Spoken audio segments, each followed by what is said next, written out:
Allez, salut à tous et bienvenue sur InfoCatch. Allez, donc on est parti donc pour une nouvelle interview. Donc je suis en compagnie donc de Lionel Delmala. J'espère juste que j'ai bien prononcé ton prénom. Salut à Alors, toi qui présente moi c'est Dillman, c'est Dillman. Ah, Gilman, pardon. C'est pas grave. Présente-toi justement en quelques mots pour les gens qui ne te connaissent pas. Alors, donc je suis Lionel Dillman. J'ai commencé le catch en 2006, premier match en 2007 par contre. Et enfin, j'ai commencé les entraînements en 2006 donc. Euh, j'avais euh, j'avais commencé à la FFCP, entraîné par Théo Popov, El Alami Abdelsam et Michel Saunier, ainsi que le fils de Popov. J'avais presque oublié Flashboy. Et quoi d'autre de spécial Oui, enfin, je suis un des rares transsexuels en fait du catch français. Si j'ai bien fait gaffe, on est trois en tout en France. Et à la AEW, par contre, je suis content. Il y en a une, c'est Nyla Rose, si vous connaissez. Enfin, si tu connais, pardon, réflexe. Voilà. Bah rien d'autre vraiment à rajouter. Enfin, si le personnage, c'est un peu, enfin, c'est moi en fait. Juste que je lui ai donné un autre nom parce que Lionel Dillman, ça sonne pas super bien sur le ring. Donc je l'ai appelé Dia de Beaumont. Mais il y a aussi, enfin, l'impératrice de la luxure. J'ai aussi l'impératrice de l'envie qui est Jeanne de Beaumont. La colère, c'est Jem de Beaumont. Et pour l'instant, j'ai que Avarice aussi avec Anne-Marie de Beaumont. Ok. Et c'est tout pour l'instant. Juste petite parenthèse pour éviter de faire une gaffe, il faut que je t'appelle il ou elle. Ah, ça, moi, j'ai pas de souci avec ça parce que je sais très bien que les erreurs, ça arrive. Donc, je laisse toujours le choix à mon D'accord, interlocuteur ok. selon ce qu'il arrange lui, parce que je ne suis vraiment pas compliqué à ce niveau-là. D'accord, pas de souci. Donc on est Je parti fais pour pas la... partie, je fais pas partie de ceux qui vont râler. D'accord, pas de souci. Non, mais je préfère demander pour éviter de Oui, faire une oui. bourde ou quoi. Non, mais moi, ça me dérange pas parce que, comme dit, le truc qu'on a, c'est qu'au final, parfois notre apparence fait très masculine ou très féminine, donc forcément, il y aura quelqu'un qui va se tromper. Et si on s'énerve à chaque fois, on risque de pas vivre bien. C'est sûr, exactement. Est-ce que tu pourrais nous parler de la première fois que le catch est arrivé chez toi? Alors moi, c'était en 2002 avec un ami à moi. Lui, il était très fan depuis très longtemps, depuis qu'il était tout petit. Et il m'avait dit ouais viens il y a Raw ce soir, c'était alors je sais plus sur quelle chaîne c'était RTL 9 à l'époque, je suis plus sûr hein. Il m'avait dit ouais regarde, tu vas voir, ça va t'intéresser, toi qui aimes bien tout ce qui est spectacle et tout ça. Pourquoi pas, je veux dire voilà. Et le premier épisode que j'ai vu de Raw en fait, c'était le jour où The Rock il avait fait un concert pour euh, insulter Goldberg. Donc et déjà à l'époque j'avais dit il y a un truc qui est pas logique, c'est parce que The Rock, à un moment donné, il fuit parce que Goldberg est dangereux. Parce que, bah, clairement, à l'époque surtout, enfin de nos jours, il marche presque plus. Le truc, c'est que, désolé les blagues, ça part tout seul. Donc, comme dit, The Rock, il avait fait une grosse erreur parce qu'il a été poursuivi sur le parking et il a fait semblant de s'en aller en voiture, tout en faisant en sorte que la voiture de Goldberg ne fonctionne pas. C'est une très mauvaise idée puisque tu restes là, c'est-à-dire que tu empêches ton ennemi de partir. Donc, forcément, t'es dans la merde. Et c'est ce qui est arrivé. C'est-à-dire que à la fin du show, il s'est pris un spear magnifique. Parce que The Rock, quand il se prend quelque chose, il le fait bien. Enfin, un peu comme Ziggler, quoi. Je veux dire, dès qu'il y a un mouvement qui est fait sur lui, waouh, quoi. Il s'envole. Donc, Quel a c'était mon été, premier, voilà. quel a été pour toi l'élément déclencheur qui t'a dit, voilà, je veux devenir catcheur? Alors, aussi étrange que ça puisse paraître, j'ai jamais voulu être catcheur à la base. D'accord? C'est-à-dire que mon ami, justement, celui dont je parlais avant, Ok. en 2006, on avait fini nos études, donc, et il était en mode, ouais, là, je vais prendre une année comme ça pour voir. Et il y a une école de catch qui est ouverte à Paris, justement, c'est celle de la FFCP à l'époque, qui avait ouvert, et il s'est dit, je vais tenter le coup. Et j'ai dit, écoute, moi, j'ai rien d'autre, j'ai rien de spécial à faire, et puis prendre une année après les études, je trouve que c'est une bonne idée. Donc je me suis dit, tiens, je vais te suivre si ça te dérange pas. Et il fait non, comme ça au moins je me sentirai pas seul parce qu'à Paris il connaît personne. Moi non plus d'ailleurs, donc on s'est dit hop, on va aller ensemble. Et du coup, j'ai appris à aimer ça en fait en le pratiquant. C'est-à-dire que j'aimais bien regarder, mais je me suis jamais dit je vais le faire. Je me suis jamais dit ouais, je vais avoir la carrure, je vais avoir le talent athlétique ou quelque chose pour faire ça. Donc du coup, c'était vraiment par hasard et j'ai fini par adorer ça en fait. C'est pour ça que j'y suis encore, alors que au final, enfin j'étais fan, mais pas au point de vouloir en devenir un catcheur. Pas de souci. Alors, enfin, t'as peut-être fait déjà d'autres interviews. Alors, je suis désolé, hein, j'ai pas regardé les autres interviews de toi. Est-ce que tu pourrais, juste avant qu'on part au niveau catch. Est-ce que tu pourrais nous parler un petit peu de toi, si tu le veux bien? Comment ça s'est passé? Enfin, quel a été l'élément déclencheur de ta tranche? Genre, si tu veux bien nous en parler, bien évidemment, je ne t'oblige à rien si tu veux. Non, mais faut pas s'en faire, t'inquiète. Est-ce que tu veux bien nous expliquer un petit peu pour les gens qui regarderaient comment ça se passe exactement? Bah, en fait, ça dépend des personnes. Chacun a son expérience. Moi, en fait, depuis que je suis jeune, enfin, tout petit, en fait, j'avais toujours, enfin, c'est bizarre à dire comme ça parce que je vis je vis en Alsace et ma famille, ils sont dans les courses automobiles. Mon père et mon frère sont garagistes. Enfin, je veux dire, il y a vraiment rien qui me prédestinait à être à être plus féminin, quoi. Je veux dire, mais bon, après, ma mère, elle a toujours voulu une fille. C'est ce qu'elle me disait toujours. Et du coup, dans mon éducation, en fait, elle faisait toujours en sorte que, pas que je sois une fille, elle faisait, elle m'apprenait en fait à vivre, justement en ayant le regard assez neutre, c'est-à-dire que j'ai pas été éduqué genre un garçon c'est censé être comme ça, une fille c'est comme ça. Moi j'ai été éduqué du genre euh, essaye de faire un peu tout, tu verras de toute façon ce que tu veux et au final c'est peut-être ça qui m'a pas poussé, je veux dire, il y a quelque chose depuis le début je pense. Mais voilà. Par contre, je vais pas être comme certains, genre par exemple Tyler X qui s'appelle Gabi maintenant, je vais pas aller jusqu'au bout. C'est-à-dire qu'au final, je vais rester physiquement masculin, mais je vais continuer, enfin porter des robes, enfin être voilà féminine de ce sens-là. Parce que j'ai toujours, en fait, j'ai cette peur que je regrette la décision plus tard et que c'est irréversible techniquement. Ça me fait un peu peur, donc du coup, je préfère éviter d'aller loin. Par contre, je respecte beaucoup ceux qui le font parce que faut beaucoup de courage. Et au final, je sais que j'aurais pas ce courage-là, moi. D'accord.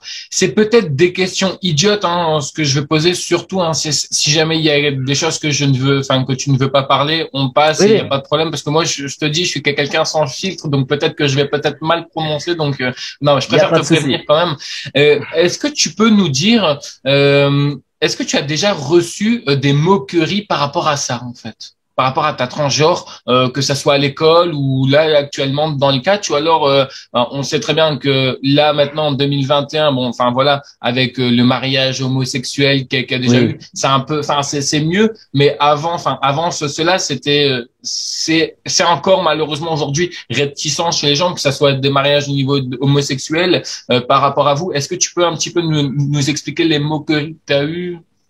Alors là, à l'école, j'en ai pas eu parce qu'à l'école, j'étais pas encore allé aussi loin. C'est-à-dire, j'avais même les cheveux assez courts au final. Je me laissais pas pousser parce que à l'époque, je veux dire, je voulais pas non plus sortir trop du lot parce que, comme dit, dans l'école où j'étais, électrotechnique, enfin, il y a beaucoup plus d'hommes que de femmes. D'ailleurs, dans notre classe, il y en avait une fille. Je me suis dit, je vais pas commencer à aller à lui ressembler vraiment pour éviter justement d'être une sorte de paria en fait.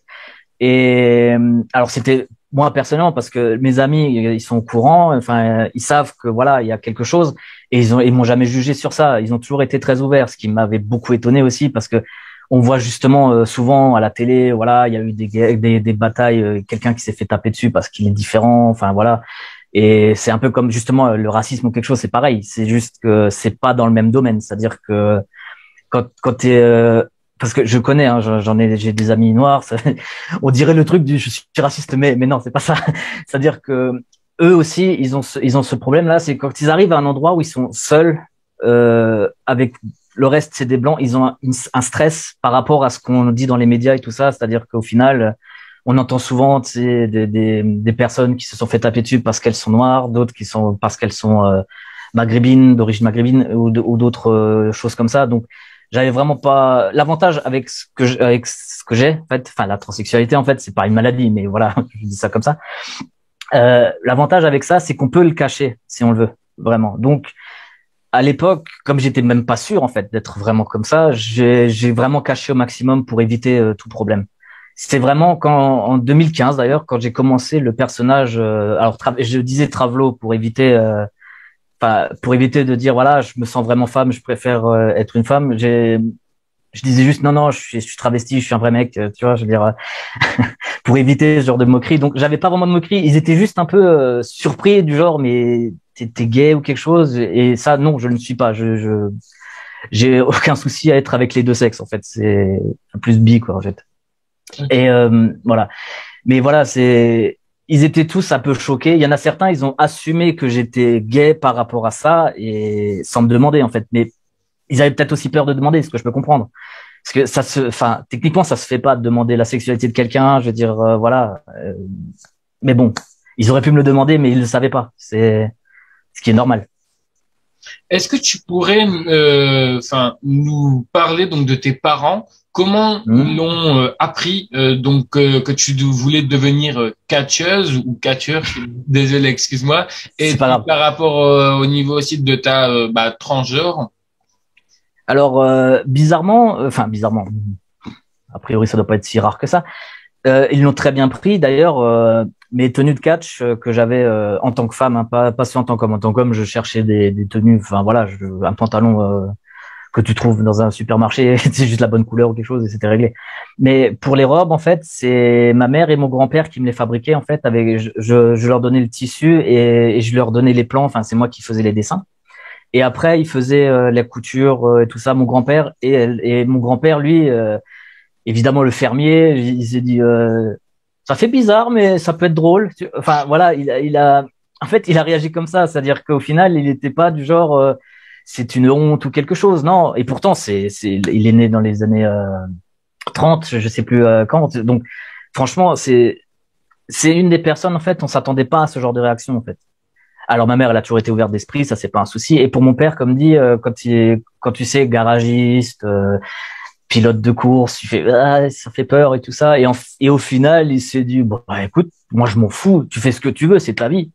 Tu sais, moi, je m'en bats les couilles. Enfin, il disait ça comme ça, je veux dire. Et puis après, en plus, j'arrête pas de m'amuser avec lui justement parce que je dis, en plus, on a la même tête, juste que moi, j'ai encore des cheveux, tu vois. Et et du coup, en fait, on rigole encore. Enfin, il a aucun souci avec ça. C'est vraiment, tu fais ta vie. Moi, je m'en fous. C'est ta vie. Tu fais ce que tu veux. Donc, j'ai vraiment eu aucun souci familial à ce niveau-là. Je veux dire, alors, je sais pas si c'est si rare que ça, parce que voilà, mais moi, mon expérience était plutôt positive à ce niveau-là. Et niveau catch, quand tu leur as appris que tu voulais devenir catcheur? Alors, au niveau catch, ma mère, elle m'a fait marrer parce qu'en fait, elle voulait savoir ce que c'était avant que j'y aille. Donc, en 2006, on est allé voir un gala de la WS qui se passait en Alsace.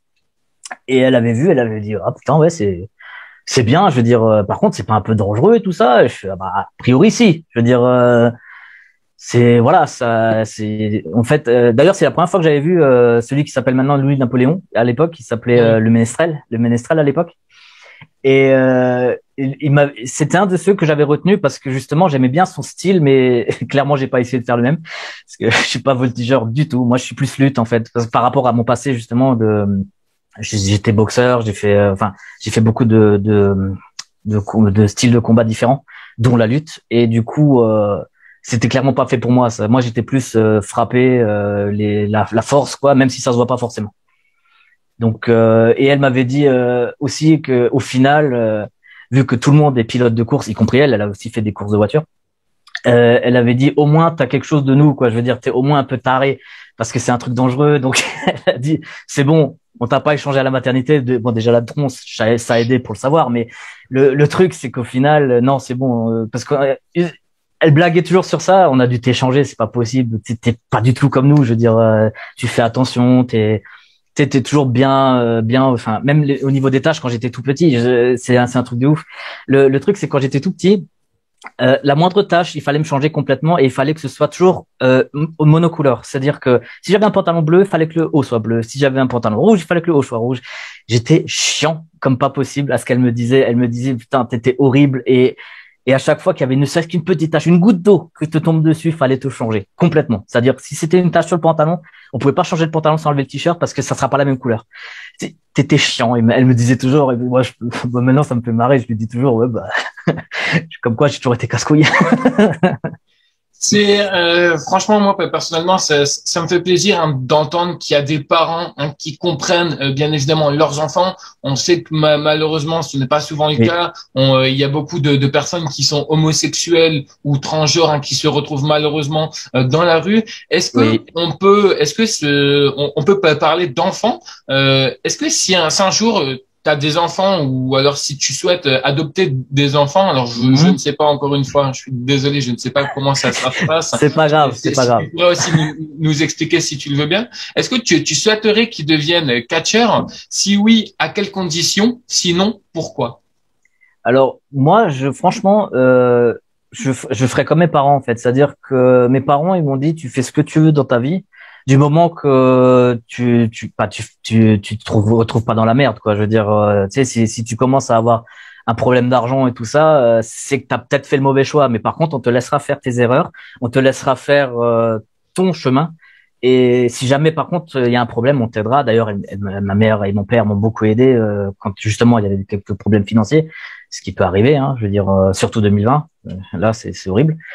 Et le truc, c'est que j'aime bien cette façon de penser. Et du coup, je vais rester dans ce domaine-là. C'est-à-dire que si j'ai des enfants, ce qui m'étonnerait beaucoup, hein, puisqu'il faut être deux en général, c'est comme je suis un peu seul, voilà.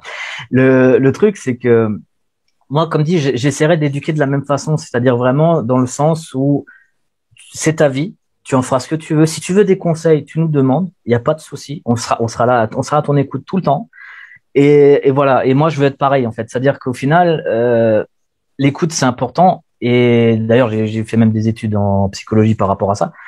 Et du coup, je sais qu'en fait, l'écoute, c'est beaucoup plus important qu'on ne pense. Donc, du coup, je resterai dans cette optique de écouter et pas trop juger, pas juger trop vite. C'est-à-dire que même si j'ai un fils ou une fille qui décide, ouais, j'aimerais bien être l'autre genre, si tu te préfères, mais réfléchis bien. Je veux dire, faut pas se lancer trop vite. C'est-à-dire que parfois ça arrive, c'est déjà arrivé malheureusement, que des personnes justement transgenres fassent ce que j'ai dit là, le changement complet, et le regrettent après parce qu'ils se sont dit non, finalement j'aimais bien être comme avant, mais dans l'autre sens c'est pas forcément faisable. C'est ça le truc. J'ai déjà vu, alors il me semble, enfin je peux me tromper, mais je crois que c'est déjà passé sur 7 à 8 ce genre de truc-là. Pareil. C'est possible. Ok, pas de souci. Est-ce que tu pourrais nous parler un petit peu donc de tes projets? Quels étaient tes projets pour le futur ou alors aujourd'hui? Malheureusement avec le Covid, hein, c'est un petit peu compliqué. Voilà. Mais quels étaient tes projets à l'heure d'aujourd'hui et quels seront tes projets pour le futur? Alors, si tout se passe bien, parce que le Covid il me casse un peu les on est d'accord. Le truc, c'est que le projet, j'étais avec quelqu'un que tu as interviewé il y a pas si longtemps, c'était Tarak Sassi. Il m'avait contacté déjà à l'époque pour rentrer dans la WS parce qu'il cherchait justement quelqu'un un travesti en fait, il cherchait. Et au final, bon, ça s'est pas fait, mais voilà. Et le truc, c'est que depuis, je suis beaucoup en contact avec lui. Et même lui, il me disait toujours, c'est que je suis franchement, enfin, il me disait toujours qu'il était assez surpris que quelqu'un ait le courage de faire ce que je fais, c'est-à-dire aller sur le ring en robe, enfin compagnie. Et on disait toujours c'est bizarre venant de lui parce que comme il est très religieux au final et voilà, je veux dire la religion musulmane, voilà, ça tient pas. Et du coup, en fait, les projets que lui a, moi, je participe à ce projet, c'est-à-dire qu'au final, Hauser Ring, comme ça s'appelle, le ring qui est là-bas, c'est le mien, et je suis entraîneur, enfin adjoint, enfin c'est pas moi l'entraîneur principal, c'est lui, mais je suis là pour l'aider. Et d'ailleurs, la ville est très contente aussi de m'avoir moi parce que justement, c'est un quartier, Rosny-sous-Bois, c'est pas un quartier spécialement facile, et le truc, c'est avoir quelqu'un comme moi en fait là-bas. Ça les surprend, ils se disent mais il ose venir dans ce genre de quartier et tout ça. Je lui dis qu'est-ce que j'en ai à foutre. Le truc c'est que comme dit par rapport à mon passé, je veux dire si j'ai un problème, je tape dedans aussi, hein, y a pas de souci. J'ai aucun problème avec ça moi. Ça m'est déjà arrivé, hein, je veux dire voilà. Et comme dit donc le projet que Tarak a parlé la dernière fois, techniquement j'ai les mêmes, c'est-à-dire qu'au final on va essayer de développer ça et vraiment être ouvert d'esprit dans le sens là, c'est-à-dire que on a déjà quelques entraînements où on a une personne sourde qui s'appelle Jérémy Bourré. Je sais pas si s'il en avait parlé, je me rappelle plus. On a aussi quelqu'un qui a alors c'est pas non plus un handicap sévère, c'est juste il a un retard en fait, c'est-à-dire qu'il est bon, pour être méchant, on va dire qu'il est con. Alors c'est pas le cas, c'est juste que voilà, il est un peu retardé. Et le truc, c'est que on essaye de faire en sorte alors pas de le pousser à faire quelque chose, c'est juste que on va l'aider au maximum qu'on puisse, qu'on peut, enfin, là, on va l'aider au maximum pour qu'il fasse ce qu'il veut, c'est-à-dire qu'il a toujours voulu être moi une fois sur un ring, et moi je lui ai dit, il y a pas de souci, on y arrivera, t'inquiète pas, on y arrivera. Et il a été arnaqué à plusieurs reprises dans le passé. Et ça nous dégoûte en fait. C'est-à-dire que même nous, par rapport à ça, le fait qu'il ait été arnaqué à plusieurs reprises, en fait, on l'entraîne bénévolement lui, parce que justement, il a déjà déboursé des milliers d'euros pour rien, parce que justement, la personne qui l'entraînait, peut-être que je dirai le nom plus tard, je m'en fous. Le truc, c'est que la personne qui l'entraînait lui prenait son argent, il lui disait même, ouais, si tu viens pas à ce stage, on pourra pas le faire parce qu'il manquera des gens et tout ça. Enfin, il l'obligeait quasiment. Et comme il est facile à influencer, ben, il est tombé dans le panneau à plusieurs reprises et au final, il a jamais eu l'intention de le mettre sur un ring. Donc, nous, on essaye justement alors c'est pas on veut pas prendre tous les rebuts non plus, hein, parce qu'il y en a certains, c'est pas qu'on peut pas les prendre, c'est juste que si on voit rien sur une personne, on lui dit, en fait, on lui dit, écoute, on est désolé, mais on n'est pas sûr que ce soit vraiment ce que tu peux faire. Le catch, c'est pas non plus ouvert à tous, contrairement à ce que beaucoup disent. C'est pas ouvert à tout le monde. Faut avoir un mental ou quelque chose, tu vois. Enfin, faut avoir quelque chose. Et certains n'ont pas ça, donc ils peuvent pas. Ou alors ils ont des problèmes physiques, genre justement la coordination au niveau des mouvements et tout ça, qui permet pas d'être safe dans le ring, c'est-à-dire qu'il risquerait de se blesser ou de blesser quelqu'un d'autre, voire pire. Parce qu'autant de blessures, on en aura tous à un moment donné dans notre carrière. C'est quasi obligatoire. C'est rare les personnes qui n'ont pas de blessures. Ça existe, mais c'est rare. Et du coup, on évite de dire à des gens qui sont quasiment sûrs de se blesser plus vite que d'autres, ouais, vas-y, tu peux y aller, vas-y, fonce. Vas-y, va sur le ring, va te péter la nuque. Enfin, non, on n'est pas de ce genre-là, nous. Voilà, mais bon, après, on essaie d'aider au plus, voilà. Et puis, comme dit, grâce à mon passé au niveau des études de psychologie, je peux aussi les aider à accepter qu'ils peuvent pas faire certaines choses et même les diriger vers d'autres sports si jamais ils veulent continuer le sport mais qu'ils peuvent pas avec le catch. Je peux essayer de voir avec eux, quoi. C'est en fait vraiment un suivi. En plus, il y a un autre suivi qui est pas mal que a priori tous les structures de catch devraient faire, c'est que on a au gouvernement il y a un truc, alors c'est Tarak qui pourra en parler plus parce que c'est lui qui est vraiment dedans, mais on a l'insertion dans la vie professionnelle par le sport, c'est-à-dire qu'au final Oser Ring a ce lien avec plusieurs structures, des banques et d'autres choses qui recrutent des gens qui s'entraînent chez nous, c'est-à-dire qu'au final on passe par nous pour trouver un travail, un CDI. De la plupart du temps, on en a déjà 2 ou 3, je me rappelle plus. Je crois que c'est 2, mais peut-être que récemment il y en a eu un autre, je sais plus. Voilà. Et franchement, c'est pratique parce que comme ça, on est sûr que les personnes, ils seront pas là. Ouais, je peux plus venir parce que mon boulot, parce que j'ai plus d'argent et tout ça. Parce qu'on fait en sorte qu'ils aient un travail avec et qu'ils puissent s'entraîner avec nous derrière. Donc, en fait, on les aide à pouvoir faire cette passion qu'est le catch et pas être dans la merde derrière parce que la passion, ça bouffe quand même beaucoup d'argent. Est-ce que toi, tu serais partant pour avoir, on va dire, quelques personnes. Alors attention que les gens nous regardent, ne commencez pas à vous enflammer ou quoi que ce soit. Je préfère, enfin moi personnellement, c'est mon avis, hein. Est-ce que tu serais partant, toi, d'avoir des personnes un petit peu en situation de handicap, alors qu'ils soient paraplégiques ou autres, enfin paraplégiques, paraplégique, ça va être compliqué. Un peu compliqué. Moi, non, je me suis mal exprimé. Qu'ils ont plus, de membres au niveau de leurs bras ou quoi. On sait très bien qu'il y a des gens aujourd'hui qui sont champions, qui n'ont plus de jambes et tout. Est-ce que toi, tu serais d'accord aujourd'hui si admettons, je sais pas moi, admettons, on va dire que t'en as marre de devenir catcheur, est-ce que tu serais pour le futur ou alors pas t'en as pas encore pensé, mais dans le futur, ouvrir une école de catch avec justement ce genre de personnes que pourquoi pas peut-être ça sera pourquoi pas le premier alors c'est un nom particulier, je n'ai plus le nom quoi, quand on a plus de bras, plus de jambes, mais enfin bref, être le premier catcheur mais avec cet handicap là. Bah, c'est-à-dire que si tu as suivi la AEW, ils avaient déjà le mec qui n'a pas de jambes du tout. D'accord.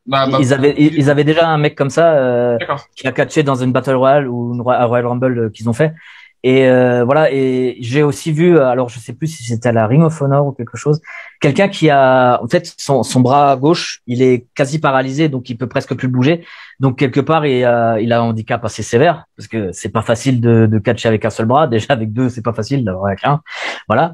Et j'ai aussi croisé à la ICWA quand j'avais fait une fois un stage là-bas, quelqu'un il lui manque un bras, une main. Alors je sais plus si c'est la main droite ou la main gauche, mais il lui manque. En fait, ça s'arrête à peu près ici. Ça s'arrête là en fait. Et du coup, en fait, ça ne gêne pas en fait. C'est juste qu'il faut modifier l'entraînement par rapport à cette personne. À la TNA aussi, il y a quelqu'un qui est un vétéran de l'armée. Enfin, il y est plus maintenant, mais il y en avait un. Il lui manquait une jambe en fait. Il avait une prothèse et il catchait avec cette prothèse. C'est-à-dire qu'au final, ça n'empêche pas. C'est juste qu'il faut s'adapter. Et l'adaptation, c'est quelque chose qui est important. Et justement, les entraîneurs doivent aussi s'adapter aux gens. C'est-à-dire qu'au final, j'ai vu beaucoup d'entraînements différents et beaucoup font l'erreur d'apprendre la même chose à tout le monde. C'est-à-dire que moi, personnellement, mes entraînements, et ce Tarak par ma voix, quoi, ils changent selon les physiques. C'est-à-dire que lui, Tarak, est un monstre. Clairement, enfin, tu l'as vu, il est bien massif, quoi. Le truc, c'est qu'il va beaucoup s'occuper des poids lourds parce qu'il saura mieux les diriger que moi, qui n'ai jamais été poids lourd. Moi, je vais plus m'occuper des poids moyens, voire des poids légers, parce qu'au final, je peux à peu près gérer. C'est-à-dire que je ne sais pas faire de voltige, par contre, je connais les mouvements, comment les faire. C'est-à-dire que je peux leur apprendre et servir de porteur, en fait, pour que justement, en fait, c'est moi il va atterrir sur moi, le mec. Donc, c'est pas grave. Moi, je peux rattraper. Je veux dire, parfois, si le mec est un peu trop lourd pour moi, c'est pour Tarak. Parce que, voilà, faut aussi qu'il serve à quelque chose de temps en temps. Et comme dit, il faut s'adapter aux personnes que tu as dans l'entraînement. C'est-à-dire que c'est de plus en plus il y a de monde, plus c'est dur, ça c'est vrai. Mais il faut vraiment catégoriser les personnes selon les gabarits qu'ils ont. C'est-à-dire que j'ai déjà eu ce problème-là d'un mec. Il est venu, ouais, je veux faire Batista. Je fais, alors, c'est sympa d'être Batista, mais tu fais 60 kilos. Comment tu veux faire pour faire un powerbomb à moi, par exemple, qui est 90? Vas-y, essaye. tu vas mourir et tu vas me tuer au passage parce que je vais atterrir sur la tronche. Et c'est ça le truc, c'est qu'il faut adapter les entraînements par rapport au public, aux élèves que tu as et l'apprendre à rythme de chacun. C'est-à-dire que tout le monde n'a pas le même rythme. Quelqu'un qui a fait du judo avant aura plus de facilité que quelqu'un qui a fait de la boxe avant. Parce que les chutes en boxe n'existent pas. Au judo, elles existent. Donc, ils ont déjà l'appréhension en moins. Ils ont une appréhension en moins. Et du coup, c'est aussi qu'un boxeur, a priori, il sait mettre des coups. Donc, pour apprendre les coups, ça va être plus simple. Il les connaît déjà. Juste qu'il faudra qu'il évite d'assassiner la personne en face, quoi. C'est un peu le but aussi derrière, tu vois. Mais par contre, voilà, le mec qui fait du judo, bon, lui, il faudra peut-être lui apprendre des coups. D'ailleurs, ce qui est bien aussi, c'est déjà arrivé dans un entraînement que j'avais fait. Quelqu'un qui était un passif de boxe et un passif de judo, je les ai mis ensemble, en fait. Comme ça, ils peuvent s'entraider à apprendre, justement. Lui apprend la boxe, lui apprend le judo. Comme ça, moi, ça me permet aussi de faire avec les autres pendant que eux, ils apprennent quelque chose qu'ils peuvent apprendre et du coup, après, m'aider derrière à aller plus vite. C'est une stratégie comme ça que j'avais développée sur le coup, sur un coup de tête que j'ai mis plus tard, mais parce qu'il m'avait énervé. Et voilà, et donc donc c'était en fait les entraînements, c'est vraiment quelque chose qui est, je suis même plus sûr que c'était la question, mais c'est pas grave, je suis parti sur ça. Je vais dire voilà. Donc les entraînements, en fait, c'est les entraîneurs doivent s'adapter aux personnes et c'est pas les personnes qui s'adaptent aux entraîneurs. C'est pas comme ça que c'est censé marcher. D'accord. Est-ce que tu as déjà eu des soucis lors d'un show que tu as déjà fait? Quel est le regard du public sur toi? Que ça soit les petites filles, hein, parce qu'on sait souvent les petites filles, bah voilà, ils voient quelqu'un, une catcheuse ou quoi, ils sont fans. Quel est le regard des enfants sur toi, le regard des parents, et quel match tu peux y aller? Est-ce que c'est plutôt un match masculin, un match féminin ou un match des deux? Est-ce que tu peux nous expliquer un petit peu comment ça se passe au niveau des matchs? Alors moi, dans mon cas, j'ai de la chance que je peux faire les deux facilement en fait. Bah, par rapport au fait d'être travesti, enfin travesti, du coup trans, hein, faut appeler un chat un chat. Le truc, c'est que je peux être contre des femmes et contre des hommes, ça pose pas de problème. C'est juste que je vais pas taper aussi fort dans un cas que dans l'autre, hein, parce que clairement. D'ailleurs, c'est assez étonnant. J'ai eu des combats contre 3 femmes différentes et c'est les seules qui ont jamais râlé que je tapais trop fort, alors que je tapais. C'est-à-dire que les autres, à la fin, ah, t'es quand même brutal. Je suis désolé, hein, c'est un réflexe.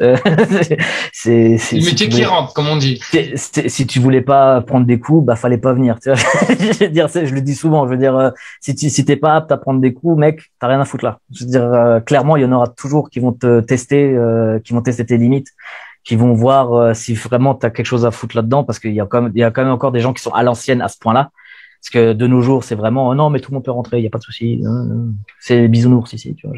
Ce qui n'est pas du tout le cas. Et moi, j'ai vraiment eu un apprentissage à l'ancienne, comme dit avec Michel Saunier, qui à l'époque où il nous entraînait, il avait déjà 70 ans, donc quelque part, lui, c'est pas un nouveau, quoi.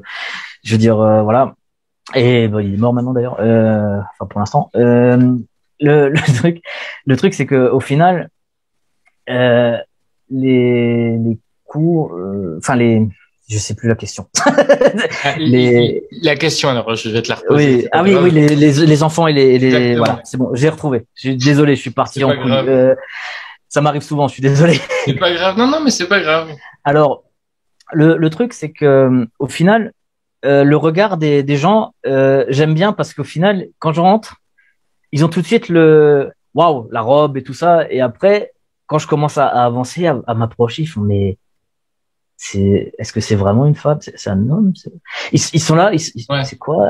Et les enfants, en fait, eux, quand je m'approche d'eux, en fait, ils aiment bien, en fait, ils adorent me voir et tout ça, puis avec le sourire et tout ça, c'est-à-dire que, en général, j'étais gentil. Même quand j'étais méchant, en fait, j'étais plus le méchant qui va te faire rigoler et il va se foutre de la gueule de son adversaire, en fait.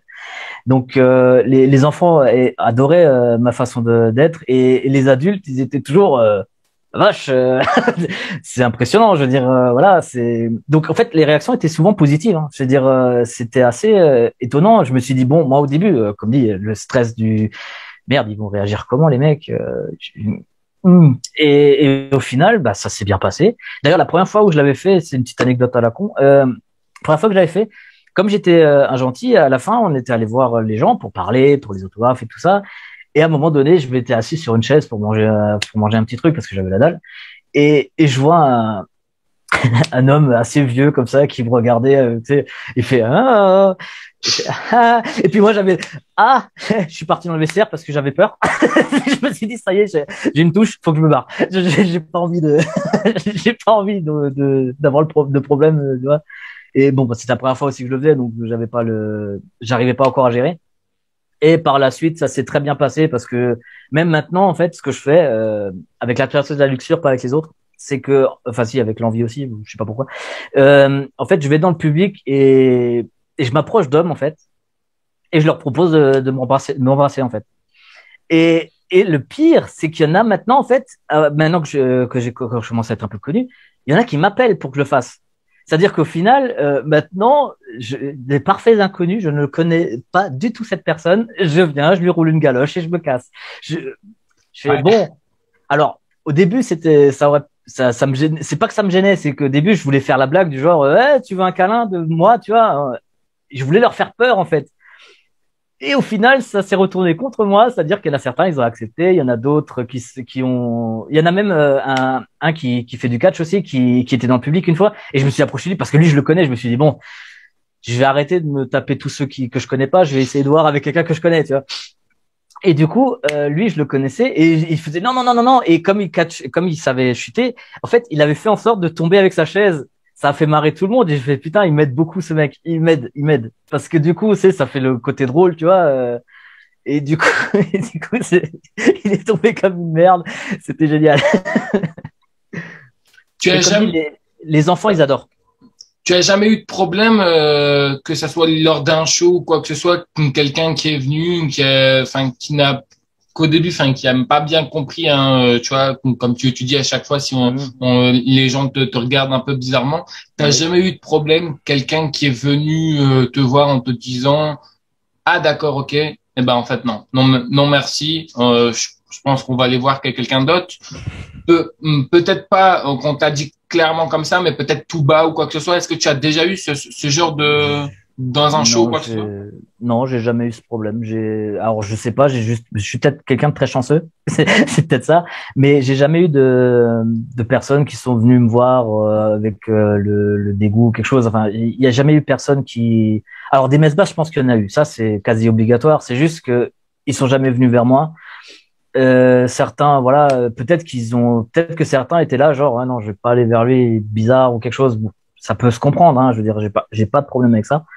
Mais non, j'ai pas eu de mauvaise réaction ou quelque chose. La réaction la plus drôle que j'avais eue, c'était une fois à Paris Manga, où j'étais en robe et tout ça. Et je restais en robe parce que c'est Paris Manga, tu peux te permettre. Tu vois, je veux dire, c'est comme Japan Expo, tu peux y aller comme tu veux, c'est open bar. Tu vois, je veux dire. Bon, il y en a certains qui devraient se retenir quand même. Mais ouais, parce qu'il y en a. Enfin, c'est comme dirait mon père, quoi. Et à une époque, fallait enlever le slip pour voir la raie des fesses. Maintenant, faut séparer les fesses pour voir le string. Tu vois, je veux dire, mon père, il dit ça souvent. Et le truc, c'est que à un moment donné, j'étais avec un pote et il parlait à quelqu'un d'autre et je me suis intégré à la conversation et le mec, il a sursauté et j'ai fait, mais qu'est-ce qui t'arrive? Et lui, il était là. Ah, je m'y attendais pas, putain, je te vois, t'es bien foutu et tout, et puis d'un coup, tu parles avec une voix grave, j'ai voix, il était super choqué, il s'y attendait pas. J'ai fait, ah, désolé, j'ai pas fait exprès. Non, mais c'est bon, mais merde, quoi. Il était là en train de reprendre son souffle, c'était génial, c'était génial. J'adore ce genre de réaction aussi. Comment ça se passe au niveau de la voix? Est-ce que tu es plus à l'aise en faisant une voix masculine ou une voix féminine? Ben, j'essaye pas de la changer, moi. C'est-à-dire que au final, parce que j'en ai vu beaucoup, tu sais, une fois qu'ils changent, ils sont là. Oui, c'est beaucoup mieux comme ça. On va aller doucement.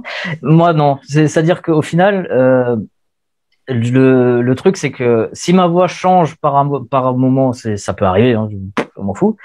Mais je change pas. Moi, je la laisse comme elle est. C'est-à-dire que, à la limite, pour la blague, parfois, je fais plus féminin ou plus masculin. C'est-à-dire que ça m'est déjà arrivé justement. Quelqu'un, il est venu comme ça, il a fait, ouais, mais du coup, parce qu'il m'entendait pas parler sur le ring. Enfin, je parle beaucoup sur le ring, mais en général, soit on m'entend pas trop, soit on voit tout de suite, ouais, c'est un mec, tu vois, je veux dire, une voix qui porte autant, tu vois, en général, c'est les mecs. Et il y a un mec, il était venu me voir et tout, il fait, et du coup, t'es un homme ou une femme et tout, et puis je fais, à ton avis? J'avais fait exprès la voix bien grave et tout, et puis, en plus, ce qui est bien, c'est que le mec, il avait de l'humour, c'est parce qu'il a fait femme, clairement femme. C'est parce qu'il était resté dans le délire. J'ai fait, ouais, bah, moi, en fait, et je lui ai dit, je suis ce que tu veux, ça dépend, tu viens? Je fais ce que tu veux, bien. Je fais, non, merci, non, merci.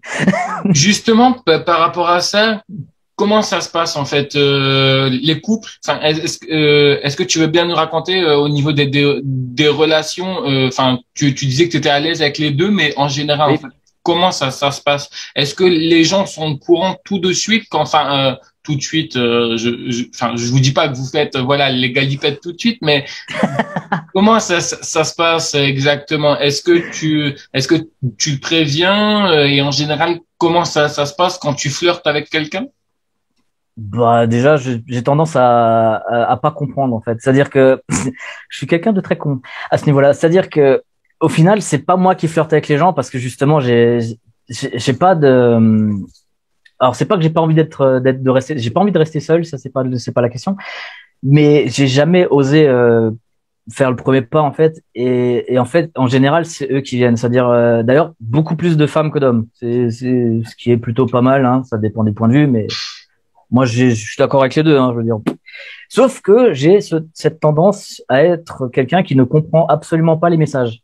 C'est-à-dire que ça m'est arrivé à plusieurs reprises que quelqu'un me dise derrière, tu t'es au courant qu'elle essayait de faire quelque chose? Ah merde. Bah du coup c'est trop tard, je suppose. Et puis voilà, j'ai raté une occasion. Mais ça m'est arrivé tellement souvent en fait. C'est pour ça qu'au final j'ai eu une seule petite amie une seule officielle. Et c'était marrant parce que c'était son père qui m'avait dit au bout de 2 mois, mais t'es au courant que t'es avec ma fille ou moi Ah bon? C'est parce que elle m'avait demandé en fait d'être en couple avec moi et j'avais pas fait gaffe, j'étais occupé à autre chose. C'est comme que je suis quelqu'un qui est très enfin, je reste pas dans la bonne ligne, c'est-à-dire que la question, par exemple, t'as remarqué, tu vois, je veux dire, je pars toujours en couille. Et le truc, c'est que elle me l'avait demandé, et puis moi, si tu veux, mais j'avais pas écouté. Donc du coup, le ouais, si tu veux, bah du coup, officiellement, on est ensemble, sauf que moi, je le savais pas. Et c'est au bout de 2 mois que j'ai su, et puis ça a duré 5 ans, et puis elle s'est barrée. Bon, elle fait ce qu'elle veut. Est-ce que tu as une préférence Oui. particulière ou pas du tout? Tu préfères plus les hommes ou les femmes ou les deux, ça te pose aucun problème? Bah, de toute façon, dans les 2 cas, je fais pas grand-chose. Donc, enfin, c'est-à-dire que je suis pas quelqu'un qui a besoin de sexe, tu vois, par exemple. C'est vraiment quelque chose. Je peux passer, je sais, parce que ça m'est déjà arrivé, je peux passer des semaines et des semaines avec quelqu'un dans le même lit, il se passera jamais rien, quoi. Je veux dire, que ce soit homme ou femme, hein, je veux dire, rien à foutre. C'est pas quelque chose qui m'intéresse. Donc du coup, en fait, j'ai aucun souci avec les deux, en fait. Vu que c'est le même, au final, c'est la même chose, vu que je fais pas grand-chose. Donc, une relation avec un homme, avec une femme, voilà, ça change rien pour moi. Mais vraiment rien. Je veux dire, j'ai vraiment pas de. Enfin, j'ai quand même une certaine préférence pour les femmes parce que en général, les hommes, j'ai ce problème-là de. Bon, ça, c'est une idée reçue, hein, que tu sais, c'est les hommes. Oui, toi cuisine, toi ferme ta gueule. Tu vois. Alors qu'en fait, voilà. Mais justement, les femmes, j'arrive mieux à les comprendre en fait parce que, enfin, j'arrive mieux à dialoguer avec les femmes qu'avec les hommes par rapport à ça. Enfin bon, après. Quel est ton catcheur et ta catcheuse préférée à la WWE ou autre fédération et qu'est-ce que tu aimes chez cette personne? Alors ça va être chaud à décider vraiment qui je préfère vraiment parce qu'il y en a quand même beaucoup qui m'ont marqué. Mais si je devais choisir au niveau des hommes, je choisirais Gorgeous George. Alors c'est à 50, 60. Hein, je veux dire là on est loin. Hein.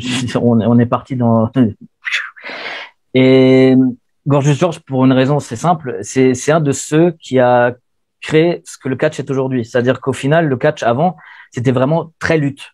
Très très lutte. Même lui, hein, il faisait beaucoup de lutte. Mais c'est un des premiers qui avait un personnage flamboyant, quelque chose. Il venait en robe. Je veux dire, le mec, ouais, bah tiens, du coup, ça me représente bien. Tu vois. Le truc, c'est que le mec, en fait, euh, Ric Flair s'en est inspiré. Bobby Roode s'est inspiré de Ric Flair, donc il s'est inspiré de ce mec-là aussi. Tu sais, enfin, les mecs, ils ont toujours assumé enfin, Ric Flair, il a toujours dit, je me suis inspiré de lui pour voilà, le côté flamboyant, le blond, mais de chez blond, enfin blanc, quoi. Je veux dire, enfin, ça, lui, c'est naturel de souvenir chez Ric Flair, mais pas chez Gorgeous George. Il a dû changer, il s'est fait des boucles, il a vraiment fait un truc. Et la première fois que j'ai entendu parler de ce mec-là, c'était même pas dans le catch en plus. C'est-à-dire que comme j'aimais bien la boxe, je me renseignais un peu sur les stars d'avant et les stars d'aujourd'hui et tout ça, et je m'étais renseigné sur Mohamed Ali. Et le truc, c'est que Mohamed Ali, en fait, il l'avait dit clairement que pour sa carrière, il s'était inspiré de Gorgeous George pour justement son côté, tu sais, flamboyant, tu sais, parce que Mohamed Ali, au final, il est connu aussi pas que pour la boxe, il est aussi connu pour ce qu'il faisait en dehors. C'est vraiment être, voilà, la superstar, tu sais, faire la superstar, tu vois. Et il s'était basé, enfin, c'est pas qu'il s'était basé sur lui, c'est que il avait pris exemple sur lui. C'est-à-dire que j'étais surpris de ça. Je me suis dit, il parle d'un catcheur que je connais pas, tu vois, et je me suis renseigné après. J'ai fait, ah, purée, j'ai failli dire un gros mot. Purée, waouh. Et j'ai vu et j'ai fait, ouais, excellent. Je veux dire, et comme dit, j'ai regardé des matchs avec des amis de 1952. C'était Gorgeous George contre un autre, je sais plus le nom de l'autre parce que moi les noms, hein.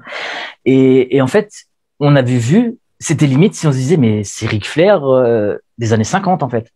C'est-à-dire qu'il avait vraiment les attitudes, genre non non non, me tape pas, enfin quelque chose, me touche pas, enfin fais quelque chose, tu vois, je veux dire. Mais très lutte, c'était vraiment lutte à l'époque. Et au niveau féminin, ah là, ça va être compliqué. Parce que, ça peut être la WWE ou autre fédération. Hein. Ouais, non, mais justement, je cherche et c'est pas facile. Franchement, c'est compliqué parce que le catch féminin, en fait, au final, il a évolué tellement récemment qu'en fait, j'arrive pas à, enfin, tu sais, j'ai du mal à me dire est-ce que celle-là, je la préfère juste parce que justement physiquement ou parce que dans le ring. Et j'ai du mal avec ça, en fait. C'est-à-dire que moi, en général, quand on me demande, ouais, c'est qui ton préféré, en général, je préfère parler de in-ring. C'est-à-dire que, voilà, bon, Gorgeous George, c'est un lutteur. Je veux dire, clairement, à l'époque, il y avait que des lutteurs. Je veux dire, t'en avais pas un qui savait pas lutter. Je veux dire, des mecs de nos jours, ils arriveraient pas à les mettre à l'amende, tu vois.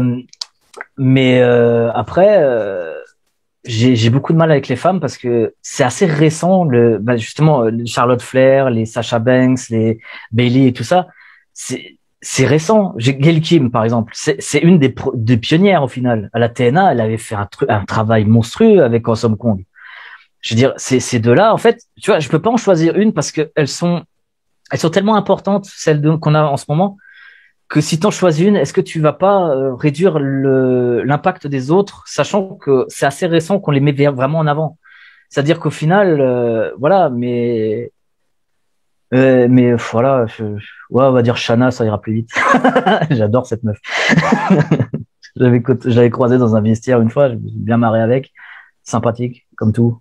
J'ai créé un nouveau concept, donc c'est la question bonus, d'accord? Mais là, comme alors je ne savais pas, donc j'espère juste que tu vas pas mal le prendre. Non, mais je le prendrai pas mal, t'inquiète pas. Non, si jamais je fais une bourde, surtout rattrape-moi, parce que moi je te dis, je suis quelqu'un de sens-litre. Okay. Déjà, on va commencer avec la question que je pose à tout le monde.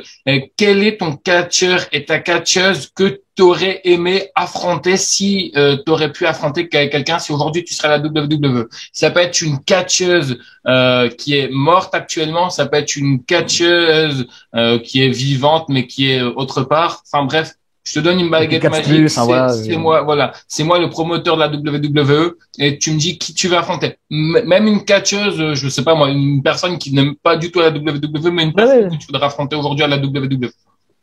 En fait, franchement, quand j'y pense, j'ai plusieurs noms qui me viennent en tête. Bah déjà Gorgeous George, hein, logique. Voilà, il pourrait m'apprendre tellement ce mec. Bon, il est mort depuis tellement longtemps que ça sert plus à rien, qu'il peut plus m'apprendre grand chose, mais. Alors évidemment, on va pas être on va vraiment rester dans le truc de tout le monde dit ça normalement. Eddie Guerrero, tout le monde le dit normalement. Tu vois, je veux dire, clairement ce genre de mec, je veux dire. J'ai eu du Randy Orton juste avant toi. Mais Randy Orton, lui, excellent, mais je pense pas que. En fait, je vais rester dans une base que il est beaucoup trop grand pour moi. Je veux dire, j'ai 1m72, mec. J'ai l'autre Bonjour. Il y a Alexa Bliss en ce moment qui l'affronte. Oui, Alexa Bliss, j'aime bien The Fiend aussi, j'adore ce personnage. Moi, j'adore les personnages comme ça. Je sais pas si tu vois. Oui, bah oui. Mais moi, j'adore ce genre de personnage. Mais si on reste dans le passé, qui malheureusement sont morts en plus récemment, il y avait Dynamite Kid. J'aurais adoré travailler avec ce mec. Dynamite Kid, le premier Tiger Mask, j'aurais kiffé travailler avec ce mec-là. Au niveau féminin, je pense que tu sais, Chyna, ça aurait été intéressant parce que j'adore aussi. Comment elle s'appelle déjà? Luna Vachon. Elle, je sais pas si tu connais, parce que c'était WWE, hein, c'en est une. Elle faisait partie des Oddities à un moment donné, et c'est vraiment une meuf. Elle avait une tronche qui te fait peur, quoi, et elle faisait en sorte que ça fasse peur encore plus avec le maquillage. C'était un truc hallucinant. Luna Vachon, clairement, j'aurais kiffé. Après, dans ceux récents qui existent encore, plutôt, parce que là, j'ai cité quasiment que des morts. C'est quand même rassurant. C'est pas rassurant, tu vois, je veux dire.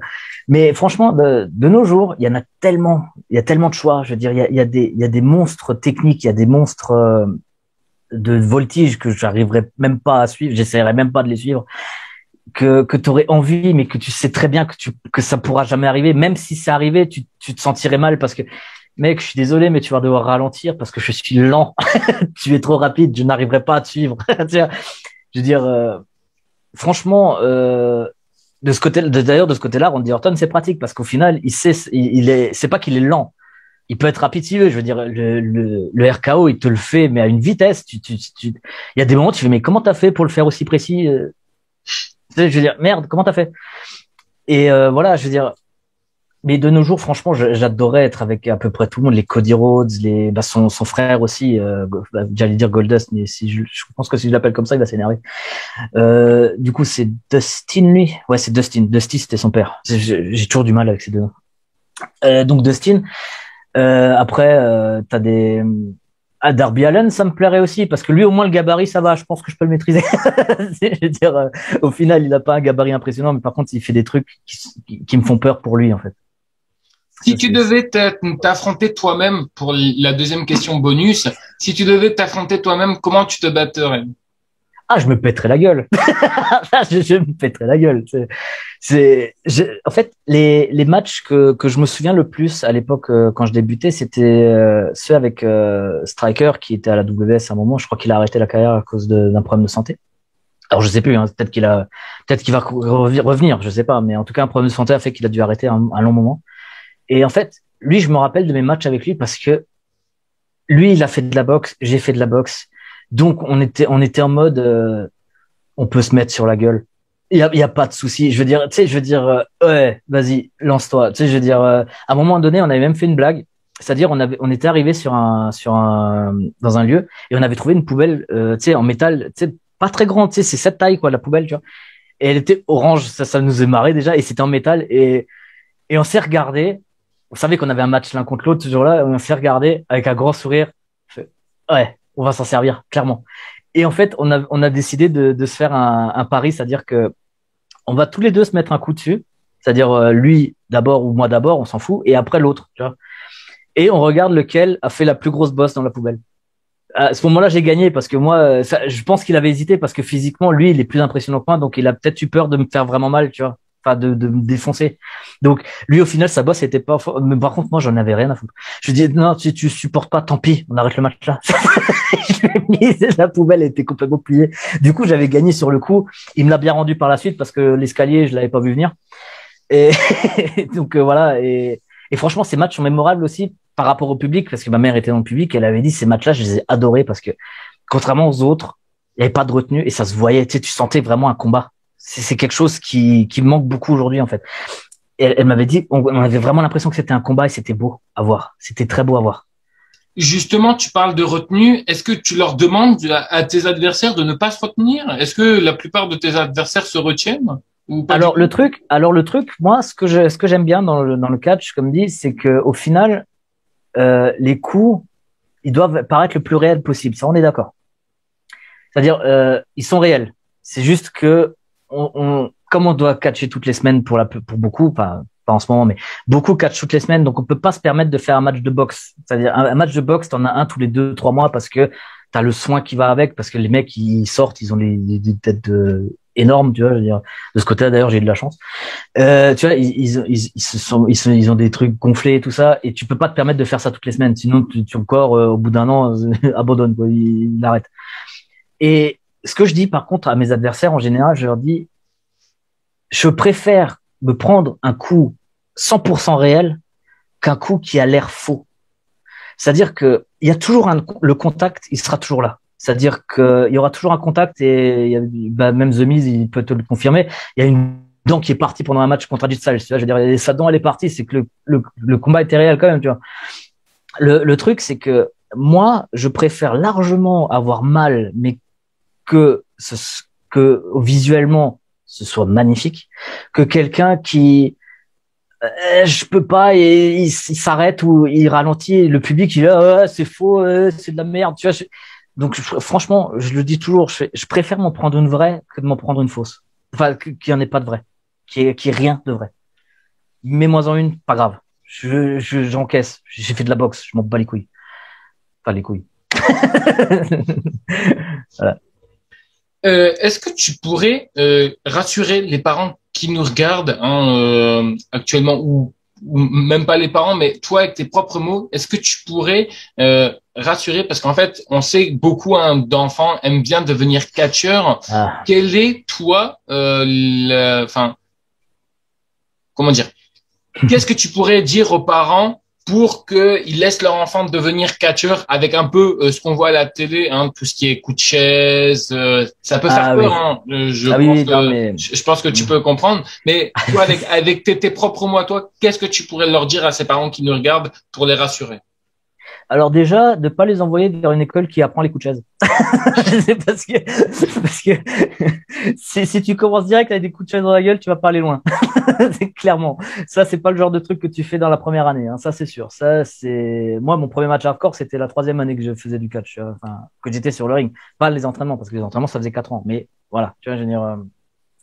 Et le truc, c'est surtout au final, d'attendre, de dire aux gosses d'attendre d'avoir au moins 15-16 ans et de faire quelque chose avant. Comme dit, judo, boxe, lutte, n'importe, quelque chose avant. Pour avoir un background et pas que tu te retrouves, pas que tu te retrouves et que l'entraîneur il dit ouais, t'as fait quelque chose avant. PlayStation. Ah, on va aller loin. Tu vois, je veux dire, c'est-à-dire que l'entraîneur, ça va pas l'aider parce que il va devoir tout prendre à zéro et c'est franchement pas facile. Parce que un de mes entraîneurs de boxe, il me disait toujours, pendant mes entraînements, les premiers entraînements, il a dit, je vais t'apprendre à marcher. J'ai fait, mais je sais marcher, je suis venu à pied, connard. Et en fait, non, il me dit, non, marcher, je parle dans le sens où ta position de jambe, quand je t'ai vu la petite practice qu'on avait créée, tu vois, enfin, je veux dire, il avait dit, avec les jambes, de cette position-là, tu vas perdre l'équilibre très vite et tu vas tomber comme une merde. Tu vas te faire défoncer. Il m'a dit, apprends à marcher et après, je t'apprendrai la boxe. Et du coup, il m'a appris, mais il a dit, il peut pas me l'apprendre, en fait. Il m'a dit, regarde comment on fait, apprends et essaye, tu vois. Il m'a dit, je peux pas te l'apprendre. Je peux pas te dire, tu mets ton pied là, tu mets ton pied là. Il a donné la position. Et par contre, cette position-là, je suis désolé, mais t'es pas une statue. Je veux dire, ta mise en garde, t'es pas une statue, donc tu bouges. Mais si tu bouges la jambe mal, du mauvais sens ou que tu es mal placé, tu vas te déséquilibrer et du coup, l'adversaire, il va te pulvériser. Et au catch, j'ai vu ça souvent. D'ailleurs, avec des amis, on a un groupe Messenger où on regarde des matchs, on analyse les matchs, on voit ce qui peut être utile pour même pour s'entraîner. Tu sais, ce move-là, j'aimerais bien le faire, tu vois. Et du coup, on va s'entraîner ensemble plus tard, enfin pour le faire. Bon là, pas en ce moment, mais voilà. Et le truc, c'est que j'ai vu des matchs de catch en France. On en avait vu parce qu'il s'est dit, tiens, on va voir un peu les Français, comment ils se démerdent. Et je regardais, et puis ils m'ont dit, et à un moment donné, ils m'ont regardé, ils m'ont fait, mais qu'est-ce qui t'arrive? T'as l'air pas bien. Je fais, putain, mais les jambes, il va se péter le genou. Je veux dire, parce que les positions sont très importantes, très, très importantes, y compris dans le catch. Je veux dire, il y en a plein, ils sont là, c'est faux de toute façon. Non, on a une question pour ça juste après, donc on va la garder si tu veux bien. Ça marche. Mais comme dit, le positionnement de jambes, c'est pas qu'il est ridicule, c'est qu'il est absolument pas utile la façon dont ils se mettent. Ils se mettent dans des positions. D'ailleurs, mon entraîneur Flashboy, le fils de Popov, il nous avait dit une fois, regarde, mets-toi devant moi. Ok. Je me suis mis devant lui et il m'a fait tomber très facilement. Tu vois, il a juste dit, voilà. Un des problèmes qu'il faut que tu règles. Il faut que tu te places pour pas tomber aussi facilement. Et du coup, par la suite, l'avantage de la boxe aussi, je me suis dit, vas-y, reviens, mets-toi dans une autre position pour voir. Et je me suis mis position de boxe. Et là, il n'arrivait plus à me faire tomber déjà. Parce que justement, la position de boxe est quand même quelque chose d'assez solide. Ouais, quand tu te mets, sur le côté. Alors, j'explique un petit peu aux gens, hein, mais en fait, vous pouvez faire le test dès maintenant. Mettez-vous face à quelqu'un, tendez-lui la main et vous demandez qui vous pousse. Vous allez voir, vous allez reculer. Par contre, si jamais vous vous mettez de côté, tu m'arrêtes, si je me trompe. Vous vous mettez de côté comme ça, vous tendez la main à la personne et vous lui demandez de pousser. Vous allez voir qu'elle va avoir beaucoup plus de mal à vous pousser comme ceci que comme ceci. Voilà. En fait, c'est surtout un placement au niveau des pieds. C'est-à-dire que si les pieds sont l'un à côté de l'autre, on va tomber facilement. Par contre, s'il y en a un qui est un peu en arrière, on peut bloquer le truc. Alors, c'est c'est beaucoup plus précis que ça. C'est juste une image. Mais si on a les pieds l'un à côté de l'autre, on va pas tenir longtemps. Mais les positionnements, suffit justement, si vous avez quelqu'un qui connaît la boxe, vous lui demandez, si vous avez quelqu'un même la lutte, il a aussi des positionnements de jambes. C'est pas exactement les mêmes, mais ils sont importants. Je veux dire, les positions de jambes, on les apprend pas assez de nos jours. De nos jours, ouais, la mise en garde, c'est ça. Oui, cool. Mais regarde ses jambes. Elles sont très mal placées. Soit si elles sont tendues, c'est déjà pas bon. Faut être un peu au niveau des genoux, faut être un peu faut pas être droit en fait. Faut vraiment enfin venez, je vous apprends. Quand Ozering ouvre, venez, on vous apprend. Malheureusement, on sait que aujourd'hui, hein, le catch, il y a très peu de personnes qui gagnent leur vie du catch. Oui. Est-ce que tu peux nous dire quel métier exerces-tu, si tu peux nous dire, hein, parce que malheureusement les autres personnes qui sont venues en interview, ils doivent faire des métiers assez contraignants, donc ils peuvent pas très bien dire est-ce que je peux comprendre, mais quel est le métier que toi tu exerces et est-ce que dans ton CV tu marques que tu es catcheur ou catcheuse, encore une fois, je suis désolé, et comment les patrons réagissent quand ils voient cela? Alors déjà, dans mon CV, j'ai mis beaucoup de sports de combat que j'ai fait. Donc le catch, parfois, ils le voient même pas tellement qu'il y en a. Je veux dire, au final, voilà.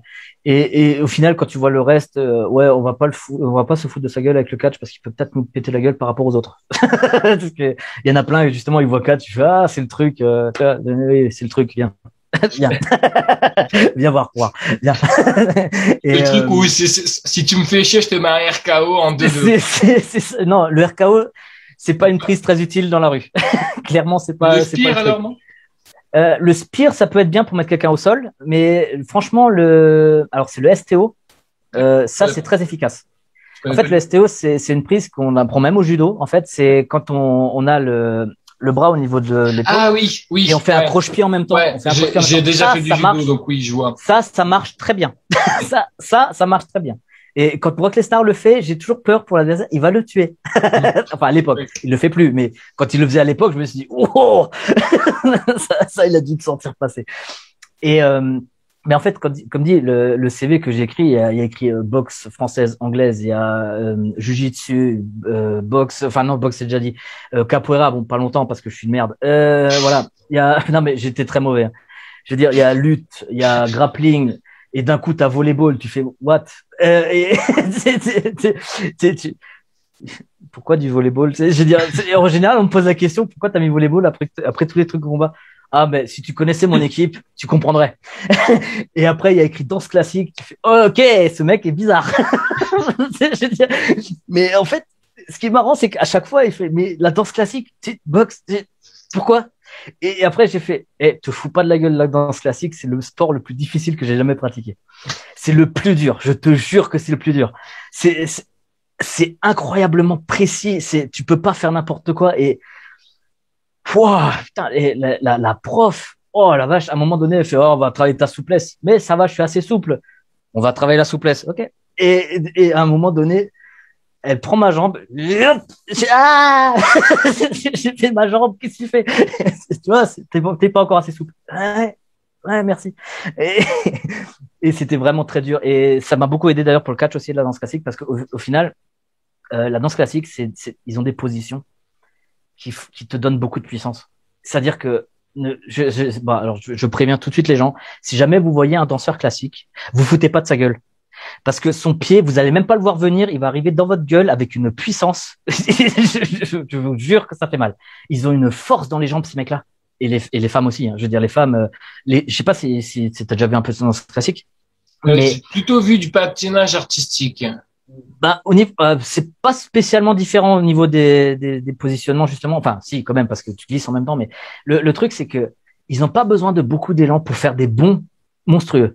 C'est-à-dire qu'ils ont des jambes, mais c'est des monstres, les trucs. Je veux dire, j'ai déjà, bah, justement, comme j'en faisais de la danse classique, j'ai vu des filles, les jambes, tu sais, je veux dire, fais un porté, oui. Alors, je sais pas où mettre les mains à la base, tu vois, bon. Jusque la prof me l'explique, je fais cool, merci, ça m'aide parce que j'avais pas envie de mettre les jambes, les bras, il faut pas, tu vois, je veux dire, voilà. Et au final, à un moment donné, parce que c'était la première fois, tu vois, je l'avais mal prise, donc j'avais pris au niveau des cuisses et je me suis, waouh, putain, je me suis, je fais, wow. Je me suis dit mais comment, attends, comment c'est du béton ton truc, je veux dire, c'est un truc de fou. Et encore, la fille dont je parle, elle avait 13 ans, tu vois, je veux dire, c'était du béton. J'ai fait, mais comment c'est possible? à la danse classique parce que justement tout est dans les jambes. Les bras, c'est vraiment et d'ailleurs les bras aussi, hein, au final ils sont forts parce que les maintenir en l'air, enfin comme ça à peu près, les maintenir pendant 1 heure, bonne chance. Je veux dire, au final, t'as de bons bras, t'as de bonnes jambes, et les hommes, comme ils font les portées, les femmes c'est plus rare, mais elles le font aussi, hein, ça dépend de la danse. Les portées, c'est vraiment, ils sont limite sur la pointe des pieds, en train de soulever la personne. Tu fais, mais tu vas mourir. Et en fait, non, tu vois. C'est voilà, c'est. Je suis parti dans la danse classique, désolé. C'est pas grave. Je vois un petit peu que tu t'égares, mais bon, c'est pas grave. Oui, oui, mais ça c'est ça. Non, non, mais c'est pas grave, c'est très agréable. Donc, ouais, je vais parler donc justement donc du métier. Quel métier exerces-tu? Oui. Donc, le métier que j'exerce, en fait, c'était, j'étais collègue avec Tarak, c'est-à-dire qu'on était médiateur dans une association qui lutte contre toutes les discriminations, justement. Je me sentais un peu concerné, va savoir pourquoi. Important. Non, non, mais même c'est important des gens comme voilà. Ça. Et justement, on allait dans des quartiers plus ou moins sensibles pour justement parler aux jeunes de justement. On fait l'inverse de ce que beaucoup font, c'est-à-dire qu'on parle pas des différences, on parle des similitudes. C'est beaucoup plus important parce que si à chaque fois on se base sur ce qui est pas pareil, forcément on va se dire on n'est pas pareil. Alors que si on se base sur ce qui est pareil, on va se dire on est tous plus ou moins égaux, tu vois. Et justement avec une stagiaire psychologue, elle était en cours en psychologie, elle faisait un stage chez nous. On a créé un petit jeu en fait. Je suis désolé, mais c'est important aussi, je trouve, parce que je suis de nouveau parti en couille. le truc, c'est que on a inventé un petit jeu où on met tout le monde en cercle, mais au hasard, c'est-à-dire on met pas toi tes potes avec lui, tu te mets à un côté de l'autre. Non, non, on vous dispose nous. Vous allez prendre une feuille avec 2 lignes. Enfin, vous allez faire une ligne. Et d'un côté, vous allez regarder la personne à votre gauche. C'est-à-dire que celle à gauche, elle va pas regarder à droite, elle va regarder à gauche aussi. Donc, ils vont faire le tour comme ça. Et sur la partie gauche de la feuille, vous écrivez tout ce que vous voyez de différent. Et sur la partie droite, tout ce que vous voyez de similaire. Tu vois, vraiment, le truc. Après, ce qu'on fait, c'est que ils mettent leur nom en dessous. On ramasse les feuilles.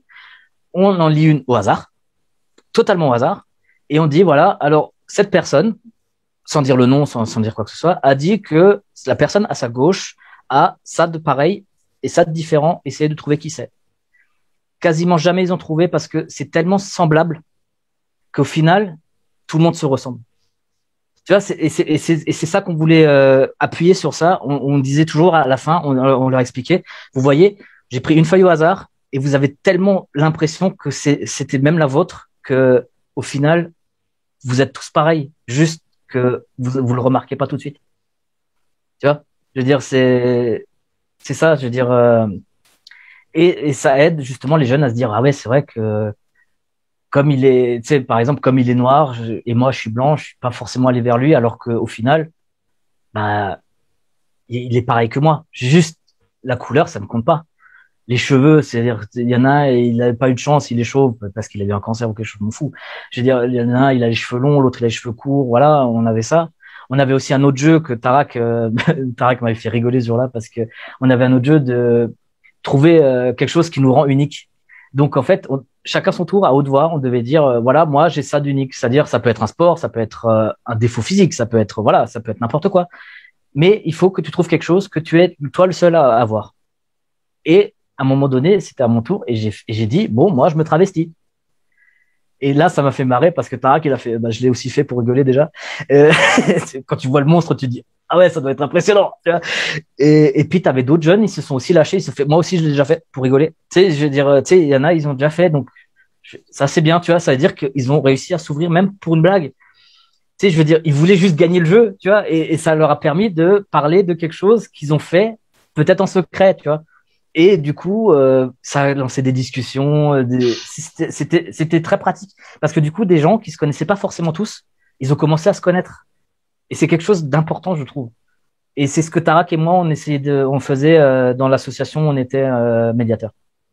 Est-ce que tu peux nous parler un petit peu donc de tes entraînements? Comment toi personnellement tu t'entraînes? On sait qu'avec la situation du Covid, c'est un peu compliqué au niveau des salles et tout, mais comment toi personnellement tu t'entraînes? Et quels conseils pourrais-tu donner aux gens qui nous regardent, que ça soit féminin ou masculin, pour qu'ils s'entraînent assez correctement?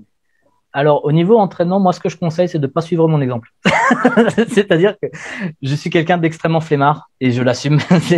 Et franchement, aller en muscu, ça m'ennuie. Enfin, grâce à Tarak, j'y allais plus souvent parce que voilà, il m'aide, tu sais, il me booste parce que moi, tout seul, je vais faire 3 répétitions, je vais me faire chier, je vais me barrer. Tu vois, je veux dire, c'est quelque chose que je ne peux pas. Il me faut quelqu'un à côté de moi, c'est pour m'aider à continuer ou je te casse la gueule, tu vois. Je veux dire, enfin, c'est un exemple, mais voilà, tu vois, je suis quelqu'un de flemmard. Et par contre, au niveau des entraînements, bon, je suis aussi flemmard. Au niveau des entraînements de catch, j'avais ah putain, j'ai un cheveu, c'est des cheveux longs, je te le déconseille. Donc en fait, les entraînements, je sors beaucoup de vannes. Par contre, une fois que je suis dans le truc, dans le ring, le mouvement qu'on apprend, faut pas rigoler. C'est-à-dire que le truc, c'est que tu peux rigoler avant, après, mais pas pendant. C'est-à-dire que même un gala de catch, en règle générale, dans les vestiaires, bon, ça déconne toujours, ça parle de meufs, ça parle de, enfin, dans le vestiaire masculin, hein, je précise, parce que au final, je suis dans celui-là pour une raison évidente. Enfin, évidente, pas forcément, mais je veux dire, ça peut gêner. Je veux dire, tu as un truc que nous n'a pas et ça nous dérange que tu sois dans notre. Oui, je comprends, je vais là-bas. Et eux, ils ont tous le. Voilà. Et le truc, c'est que au final, on déconne, mais une fois que c'est pas loin d'être notre tour, je peux t'assurer que les personnes qui vont aller dans le ring, c'est pas qu'il y a un silence de mort, c'est qu'au final, les mecs, ils sont très concentrés. Il faut rester concentré. Et pour les entraînements, c'est pareil, en fait. C'est-à-dire que au moment de l'explication du mouvement, tu fermes ta gueule. Enfin, si tu parles, si c'est pas toi qui parles, parce que si c'est le prof qui parle, oui, lui, il a le droit d'ouvrir sa gueule. C'est un peu son but. Mais en tant qu'élève, tu te tais parce que si tu parles, tu n'entendras pas les explications et tu n'arriveras pas à les faire et tu vas ralentir tout le monde. Et le truc, c'est que il faut toujours, au moment de l'explication, poser des questions tout de suite si jamais il y a un truc qui va pas. Et pas faire genre, oh non, j'ai compris parce que t'as peur que, oui, ils vont se foutre de ma gueule, que j'ai pas compris. Non. Dans tous les sports, c'est pareil. C'est-à-dire, si t'as pas compris quelque chose, dis-le. Ça évitera à tout le monde de faire, déjà de recommencer plus tard. Et au final, enfin, le prof, ça va le faire chier de devoir re-expliquer après, alors que c'est le moment de le dire. C'est-à-dire, les profs en général, dont moi, parce que au final, j'ai entraîné aussi, je préfère toujours qu'on me dise tout de suite, il y a quelque chose qui va pas, et tu peux me le réexpliquer, que commencer avec les autres, et puis d'un coup, tu arrives à toi, j'y arrive pas, j'ai pas compris, je vais te mettre une tarte. Je vais te mettre une tarte dans ta gueule. Je suis comme ça aussi. Donc, voilà, donc comme dit, franchement, au niveau des entraînements, pour la muscu, c'est pas moi qu'il faut voir déjà, ça c'est sûr. Par contre, au niveau des entraînements, dès que l'entraîneur parle, tu écoutes, et s'il y a un problème, tu lui dis tout de suite. Tu n'attends pas. Tu n'auras pas l'air con. Au contraire, ça voudra dire que tu as quelqu'un qui veut réussir, qui veut apprendre. C'est ça le truc. Aucune question n'est vraiment conne. Enfin, peut-être, mais la plupart ne sont pas connes. Tu vois. Justement, on en parlait tout à l'heure. Hein, je t'avais dit que j'avais la question justement qui arrive. Je suis désolé, elle va fâcher, hein, mais non. Que réponds-tu aux gens qui te disent que le catch c'est truqué, que c'est du fake? Alors, ceux qui me disent ça, ouais, mais le catch, est-ce que c'est fake? Je leur dis, en règle générale, est-ce que ça changerait quelque chose si je dis que non? Ça ne changera rien. C'est-à-dire que toi, au final, quand tu poses la question, enfin, pas toi, hein, je veux dire, l'hypothétique connard, enfin, l'hypothétique personne qui qui me pose la question, je dirais, si je te dis que c'est fake, tu seras, ah, enfin, qu'il assume, tu vois. Et si je te dis que c'est pas le cas, tu vas dire, ouais, non, tu mens, tu vois. Je veux dire, ça ne sert à rien, en fait, de répondre à cette question parce que, au final, la personne a déjà une idée reçue. Déjà, si elle te pose la question, c'est clairement dans sa tête, c'est fake.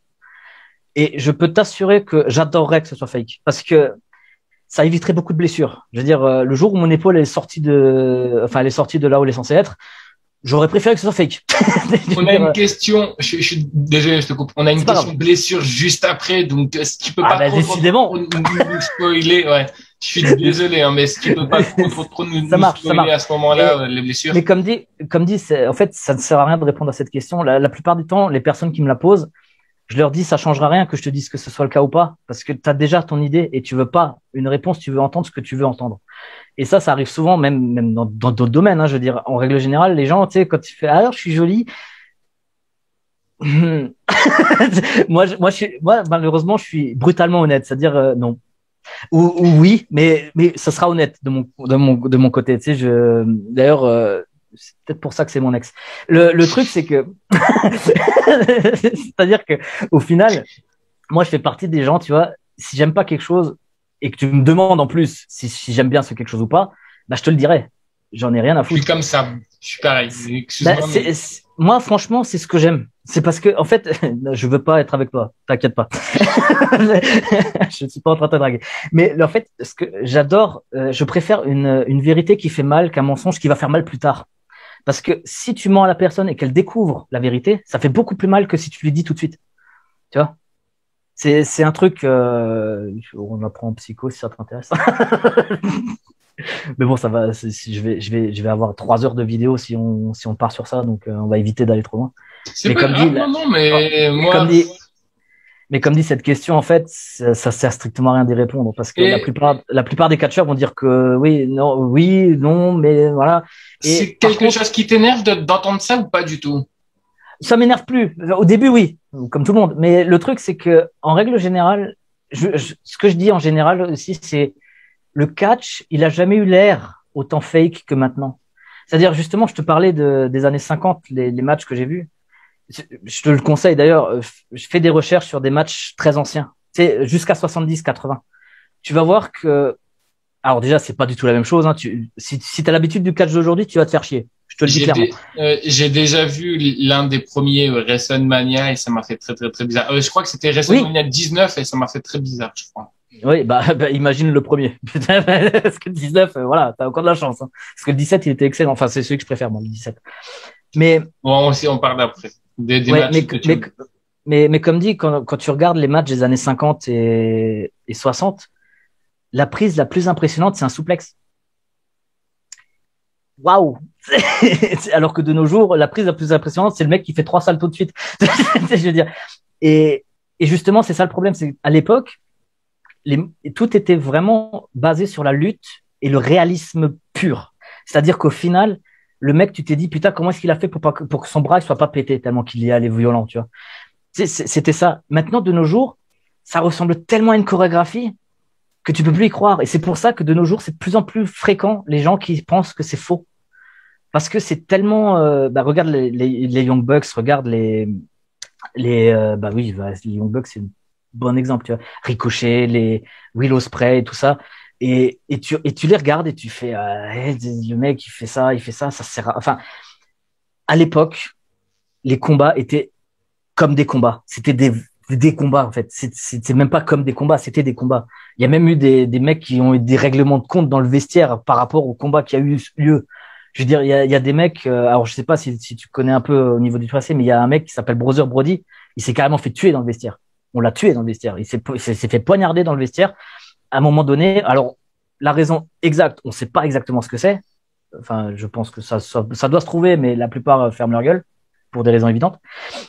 Et il y avait vraiment des règlements de compte. Je veux dire, il y a des histoires comme quoi Mr. Perfect, qui était à WWE, peut-être que tu connais, il a eu une altercation avec Brock Lesnar dans un avion. Je veux dire, ils se sont mis sur la gueule dans un avion. Ils ont fait peur à tout le monde parce que c'est dans un avion, quoi. Je veux dire, il y a aussi une histoire qui est très drôle avec Vince McMahon qui adore s'amuser avec les catcheurs, et justement, il faisait un truc avec Kurt Angle. Il faisait de la lutte avec Kurt Angle déjà. Mec, il est médaillé d'or olympique. Qu'est-ce que tu vas le faire chier en lutte? Et le truc, c'est que c'était aussi dans un avion et ils ont réveillé Undertaker qui, lui, pensait que c'était une vraie agression. Donc, il avait pris Kurt Angle en étranglement, mais un vrai étranglement. Le truc, il était en mode, je vais le buter. Jusqu'à ce que tout le monde dise, non, ils sont en train de déconner, arrête tes conneries.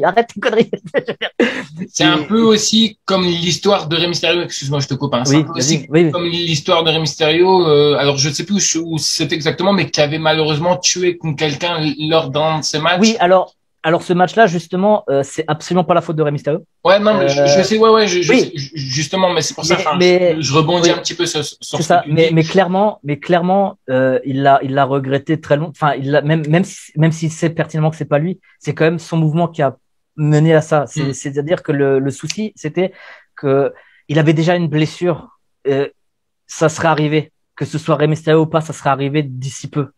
Parce que clairement, il avait pas soigné correctement. Enfin, il avait déjà une blessure qui était plus ou moins ouverte, mais qui s'est définitivement ouverte à ce moment-là. Je veux dire, Rey Mysterio, il s'en est voulu, même si c'est pas sa faute. Il a même eu reçu des menaces de mort, de souvenirs de certaines personnes. Justement, je pensais que c'était une fake news par rapport à ça, et en fait, pas du tout. Hein. Enfin, il y a Non, vraiment des articles oui. et tout. Et est-ce que tu pourrais, alors, si tu as la réponse, hein, bien évidemment, parce que je suis assez intéressé par rapport à ça, si tu Mhm. peux me répondre, bien évidemment, est-ce que Oui. tu pourrais me dire qui est, bien évidemment, ce catcheur, parce que j'ai pas très bien réussi à trouver son prénom. Alors moi, en fait, Euh, j'ai ce que, alors, attends, excuse-moi, je te oui. coupe. Oui, non, mais vas-y, Ouais, vas-y. enfin, quand j'ai vu ça, c'est juste en fait sur YouTube, hein, j'ai marqué, je sais plus, accident de catch et tout, parce que voilà, je voulais Oui. montrer aux gens réellement quand on me disait que le catch c'est truqué. Moi personnellement, Mhm. ça m'énerve que quand tu me dis ça, donc je leur montre vraiment des trucs comme ça. Et Oui. justement, en fait, c'était à ce moment-là que Rey Mysterio. Alors là, c'est pour ça que j'avais dit, je préfère prendre des précautions parce que moi, je n'accuse pas les gens comme ça et tout. Mais Oui, après, oui, oui, oui. quand j'ai lu plusieurs articles comme quoi que Rey Mysterio avait vraiment tué quelqu'un et tout, et comme tu Mhm. disais qu'il avait reçu des menaces de mort et tout, Oui, oui, est-ce oui. que, enfin, justement, est-ce que tu peux nous dire le nom de cette personne et est-ce que Rey Mysterio a fait de la prison par rapport à ça Alors, qu'est-ce qui s'est passé bah, exactement? pour la réponse pour la prison, je peux te le dire tout de suite, non. C'est parce que au final, c'est probable que c'était un accident et qu'au final, il n'a pas grand-chose à se reprocher parce que les vidéos sont là, ont un gros avantage à ce niveau-là, c'est que au niveau de la vidéo, tu vois qu'il l'a vraiment pas frappé fort en fait. C'est parce que c'était pour sa préparation au 619 en fait. C'est-à-dire que la préparation, c'est il te met un dropkick dans le dos, tu tombes sur la corde et après il fait son 619. Le truc, c'est que l'impact était vraiment très soft. Il était très très soft. Alors je sais même pas pourquoi il était aussi soft que ça parce que d'habitude il est plus fort. Mais au niveau de l'atterrissage à la corde, c'est là que ça nuque. Alors au mec, je sais pas son nom, je l'ai oublié, je suis désolé, mais parce que moi les noms, je les retiens pas. Enfin, Boozer Brody, Jones, les mecs qui sont morts depuis les années 80. Je dis, merci. Mais mais le truc, c'est que au final, c'est l'impact avec la corde qui a vraiment fait céder la blessure qui était déjà là en fait. Elle vient pas de Rey Mysterio cette blessure. Et les menaces de mort, ça peut se comprendre parce que au final, le mec qui est mort devant lui, c'était quelqu'un qui était une superstar là-bas. C'est-à-dire, c'est vraiment l'équivalent d'un. Alors, je vais peut-être aller, c'est peut-être un peu trop loin, tu sais, un The Rock, tu vois, c'est pour le Mexique. C'était un The Rock mexicain, tu vois, pour eux. C'est-à-dire vraiment le mec, il va être là, tu t'es sûr que l'arène, elle va remplir, quoi. Tu sais, c'est vraiment des gens, c'était un calibre de ce genre-là, tu vois. C'est un peu comme Conan à l'époque au Mexique, c'était le Hulk Hogan mexicain, mexicain. Waouh, j'ai faim. Donc mexicain. Le truc, c'est que une fois qu'il est arrivé à la WWE, WCW, ils se sont dit ouais non, non. Alors qu'en fait, il avait autant de popularité que Hulk Hogan, tu vois, mais au Mexique. Et lui, c'était à peu près le même genre. Et c'est pour ça qu'il a eu beaucoup de menaces de mort au final, parce que beaucoup ont dit, ouais, t'as fait exprès ou quelque chose, tu sais. Parce que justement, au Mexique, le catch, c'est une religion, limite. Non, c'est même pas limite, c'est une religion. Je veux dire, c'est un truc, rien que le masque, tellement important là-bas. Je veux dire, si t'as un masque, le Santo, c'est le meilleur exemple. Le mec, il a retiré son masque une seule fois à la télé et il est mort une semaine après.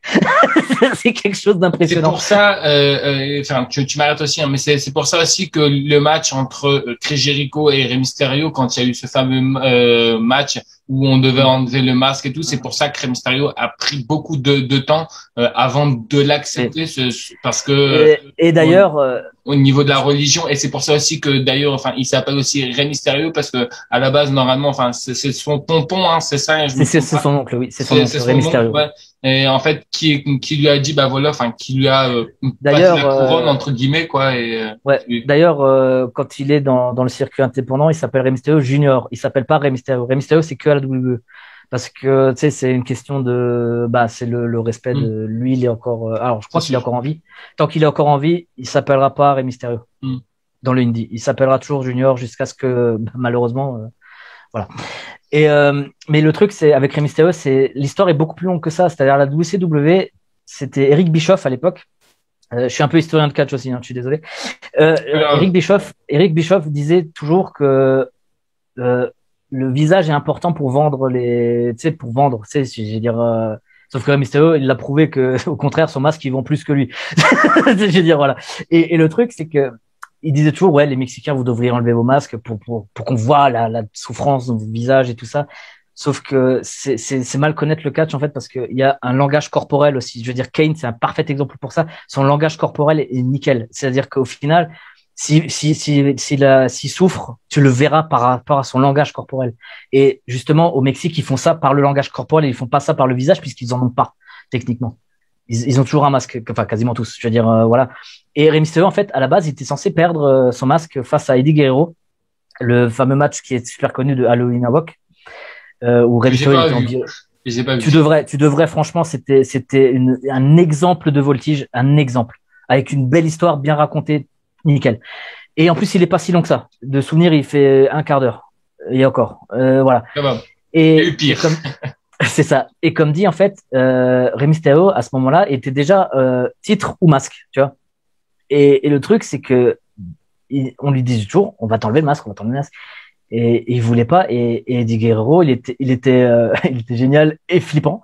C'est-à-dire qu'au final, il avait dit à Rey, écoute Rey, si tu veux pas, je m'en fous, je te ferai pas cet affront, en fait. Il lui a dit, je ne ferai pas ça. Je le ferai pas, j'en ai rien à foutre. Je vais aller voir Bischoff, je lui pète la gueule et on va. Non, mais il était à ce niveau-là parce que le respect était important à l'époque. Là, de nos jours, le respect, tu peux aller le faire foutre. Mais le truc, c'est que Eddie était vraiment en mode, je vais lui casser la gueule, je vais lui faire changer d'avis. S'il faut que je lui pète la gueule pour qu'il change d'avis, je lui pèterai la gueule. Au final, ils ont changé d'avis à ce moment-là, et puis Rey Mysterio, il a fini par céder, voilà, mais contre quelqu'un d'autre, parce qu'au final, je pense qu'Eddie il l'aurait jamais fait en fait. Il aurait préféré simuler une blessure ou faire ah non, j'ai perdu, plutôt que de lui enlever le masque. Le respect est important, surtout que Eddie faisait partie des gens qui ont enlevé son masque. Il en avait un à l'époque, quand il était c'était un tigre noir, je crois, je sais plus son nom. J'ai une dernière question par rapport à Rey Mysterio, mais surtout si tu veux bien rester sur ça, pas trop éloigné parce qu'on a encore pas mal quand même de questions. Est-ce que c'est pas non mais c'est pas grave. Est-ce que tu as senti le coup, toi, tu vois, le match entre Rey Mysterio et justement Chris Jericho, ce fameux match où si Rey Mysterio perdait, il se faisait démasquer, puis en fait il y avait un deuxième masque. Est-ce que toi tu te doutais qu'il y avait un deuxième masque et tout? Pas du tout, parce que en plus moi le truc qui me faisait peur, alors j'espère encore une fois que je vais bien prononcer son prénom, mais il me semble aussi, hein, si je me trompe pas, que je crois qu'auparavant il y a Chris Jericho avait déjà démasqué un catcheur, c'était Ruben Guerrera, quelque chose comme ça, il me semble. Ouais. Et donc, est-ce que toi, par exemple, suite à ça, suite à cette, qui avait réussi à démasquer Ruben Guerrera, est-ce que tu pensais réellement qu'il avait réussi quand tu voyais qu'il y avait le masque de Rey Mysterio dans ses mains, est-ce que tu pensais vraiment qu'il avait réussi à le démasquer, ou alors est-ce que tu t'attendais vraiment à un deuxième masque de la part de Rey Mysterio? Je m'attends jamais à un deuxième masque. Je veux dire, j'ai déjà vu des matchs avec un certain Xandren où il faisait ça justement, il avait un masque en dessous de son masque, c'était assez marrant d'ailleurs. C'est chiant qu'il parle chinois. Le truc, c'est que au final, je m'y attendais pas du tout à ça, le fait qu'il y ait un deuxième masque en dessous, mais je trouve que c'est une bonne vanne. C'est vraiment un bon plan, j'adore ça. Tu vois, je veux dire, moi, j'ai souvent un masque, j'ai juste un loup un masque comme celui-là. Là. Tu vois, j'ai toujours pour catcher, j'ai toujours un petit masque de ce genre-là. Mais ça cache que dalle. C'est-à-dire, il tombe pendant le match, donc en général. Et voilà, c'est pas le même masque. Par contre, si j'avais un masque complet, je peux t'assurer que pour l'enlever, il faudra me tuer. Je veux dire, moi, je suis quelqu'un, je suis un mec neuf, comme on veut en fait, à l'ancienne. Je suis à l'ancienne, moi. J'ai du mal avec le catch d'aujourd'hui parce qu'il ne raconte plus grand chose. C'est vraiment des démonstrations c'est des démonstrations, c'est plus des matchs. Je te coupe, hein, je suis désolé encore une fois, j'ai pas mal de, je suis désolé, je veux pas être impoli, hein, mais c'est parce que, comme tu sais, tu pars un peu de côté, je suis vraiment désolé. Est-ce que tu pourrais, bien évidemment, nous raconter un match, encore une fois, très très rapidement, un match qui t'a le plus marqué à la WWE ou autre fédération, un match que tu pourrais en parler à tes enfants pendant des heures, un peu comme on fait là, et un match qui t'a le plus déçu. Je vais commencer par le plus décevant parce que ça va aller très vite. Plus vite que l'autre. C'était AJ Styles contre Nakamura à WrestleMania. Parce que il m'avait déçu tout simplement parce que j'avais déjà vu ce match à la New Japan et à la New Japan, il avait pété la baraque, il avait cassé la baraque. Et je me suis dit ouais, génial, on va avoir un rematch, putain, ça va être beau. Et non. Et il était horrible de mon point de vue parce que justement quand tu sais ce qu'ils sont capables de faire, tu vois ce qu'ils ont fait, tu fais non. T'es déçu en fait. Petite parenthèse, c'est moi là, franchement, je suis chiant, je suis désolé, mais la première fois que j'ai vu AJ Styles, parce que moi, en fait, il faut savoir que je suis uniquement que la WWE. Même la NXT, je ne suis absolument pas. Tu vois, pour te dire, moi, c'est que Raw, SmackDown. Tu vois, moi, dans ma tête, c'est comme ça, c'est peut-être con. Pourtant, enfin, je me doute très bien qu'il y a certainement de bons matchs ailleurs et qu'avec la WWE, ce qu'ils nous propose en ce moment, je pense que je devrais aller voir ailleurs, mais moi, je suis fidèle, donc c'est uniquement WWE. Oui. Ah oui, moi, la WWE, c'est comme ma femme, je suis fidèle. Enfin, bref. Et donc, quand j'ai vu justement, lors du Royal Rumble 2016, si je me trompe pas, le jour où AJ Styles apparaît, hein, déjà il avait affronté Roman Reigns. C'était en troisième position. Voilà, c'est ça. Et en fait, quand j'ai vu ce mec, je me suis dit mais enfin c'est quoi cet abruti et tout, qui vient comme ça et tout. Je me suis dit c'est quoi ce mec. Et après, quand je l'ai vu après, mais je me suis dit mais ce mec, mais waouh, j'étais choqué et même aujourd'hui, encore une fois, il me choque. Là où j'étais un tout petit peu déçu, je suis désolé, je t'ai piqué un petit peu la parole, mais vraiment, je parle vraiment là. Là où j'étais un petit peu déçu par rapport à ce match-là, Undertaker et AJ Styles. Voilà. Juste l'Undertaker et AJ Styles, j'ai vraiment été déçu. Bah moi j'aime pas trop ce genre de match. De toute façon les matchs cinématiques en fait pour moi c'est pas des matchs, c'est des petites, c'est des mini-séries en fait, c'est des courts-métrages en fait. Mais par contre, franchement, je pense que c'était une bonne idée parce qu'Undertaker, je suis désolé, mais il va se tuer. S'il fait encore un match normal, il va se flinguer. Je veux dire, il peut plus.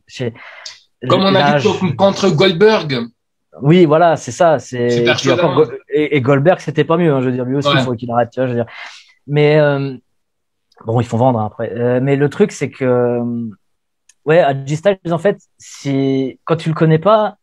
Effectivement, tu peux dire c'est quoi ce clown. Enfin, je veux dire, qu'est-ce que c'est que ce truc. Mais moi, comme dit, je le suis pas depuis le début parce que j'ai commencé en 2002 et j'ai commencé avec Raw. Tu vois, je veux dire quelque part, j'ai commencé avec la WWE. Sauf que moi, je me suis intéressé derrière et je suis quasiment devenu historien tellement que je connais le truc. Mais historien Amérique, France, tu t'arrêtes là parce que Japon, j'arrive pas j'arrive pas. Les noms, c'est horrible. et le Mexique, c'est pareil, j'ai du mal. Alors j'aime bien, mais j'ai du mal avec le passé et tout ça, tu vois. Et le truc, c'est qu'au final, AJ Styles, le tout premier match que je connais de lui, c'était à la WCW. C'est dire que c'est pas récent. Juste avant qu'elle ferme, en fait. C'est-à-dire qu'il était là-bas, il était censé commencer à faire ses débuts prochainement, sauf qu'elle a fermé. Voilà, il avait fait des dark matchs, tu vois, je veux dire des petits matchs. Pas télévisé. Après, quand il est arrivé à TNA, c'est là qu'il a vraiment montré ce qu'il savait faire. C'est-à-dire que si tu regardes la TNA maintenant, je te le déconseille. Mais alors je suis tombé sur un DVD justement et j'ai pas du tout accroché. Il y avait justement Jeff Hardy. Hein, alors mais j'ai pas du tout accroché, franchement. Je te comprends. Moi, en fait, c'est vraiment que j'ai cet état d'esprit que faut tout regarder pour trouver ce que tu aimes. Tu vois, c'est-à-dire que toi, ce que tu fais, en fait, je pense que ce que tu fais, c'est une erreur d'un certain point de vue. C'est-à-dire que si ça se trouve, il y a un style de catch qui n'est pas là-bas, qui te plaira plus. Faut juste être curieux, vraiment se dire voilà. Mais après, ce qui est chiant, c'est qu'effectivement, la WWE, c'est tellement facile d'accès. C'est-à-dire que les autres, il faut chercher sur des sites, il faut chercher sur Internet, il faut chercher sur. Bah, la double, pour regarder Raw et SmackDown en direct, oui, il faut passer par des sites illégaux en direct. Je te parle, hein, en direct, parce que malheureusement aussi en France, on n'a plus les pay-per-view sur ABR malheureusement, mais pareil. Souvenir, même sur l'équipe, c'est fini. Sur ouais, exactement. Mais si t'as pas le WWE Network, désolé du terme, mais t'es baisé, quoi. Oui. C'est ça. Et donc, c'est pour ça qu'il faut des sites, désolé du terme, normalement, on devrait même pas en parler, mais des sites illégaux. Donc... mais comme dit, mais la WWE, c'est quand même beaucoup plus facile à trouver que les autres structures. Bon, la New Japan, c'est facile, la AAA, c'est facile, CMLL, c'est facile. Mais quand tu veux vraiment voir des trucs indépendants, même Ring of Honor, c'est pas facile à choper, alors que la Ring of Honor, c'est une des structures que je préfère, personnellement. Mais, c'est un des plus durs à trouver en fait. C'est la WWE, tu trouveras tellement facilement. Tu tapes sur Google, tu trouves plein de sites illégaux. Et Lego aussi, attention. Voilà. Et donc voilà. Donc ça c'était pour le match que j'étais pas content. Et là c'était plus long, mais c'est pas ma faute. Ouais, non. C'est pas ma faute. Ouais. C'est moi, pardon. Et là, c'est pas... Très court, hein, pareil, hein, très court.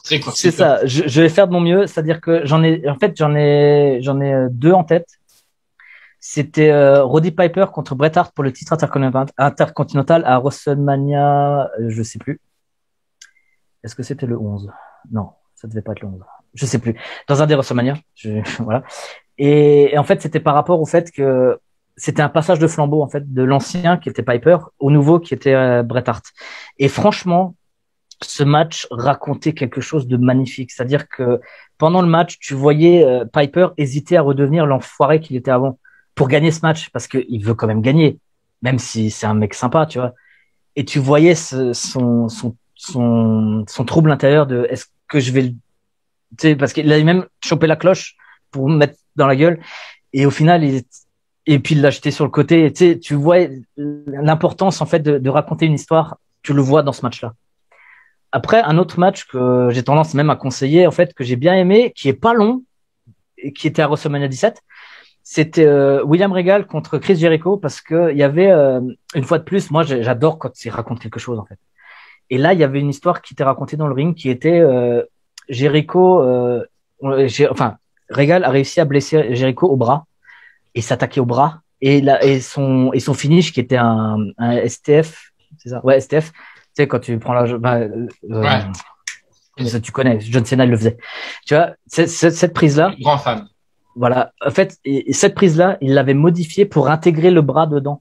C'est quelque chose que j'ai trouvé juste génial. C'est-à-dire, le match, il est pas exceptionnel.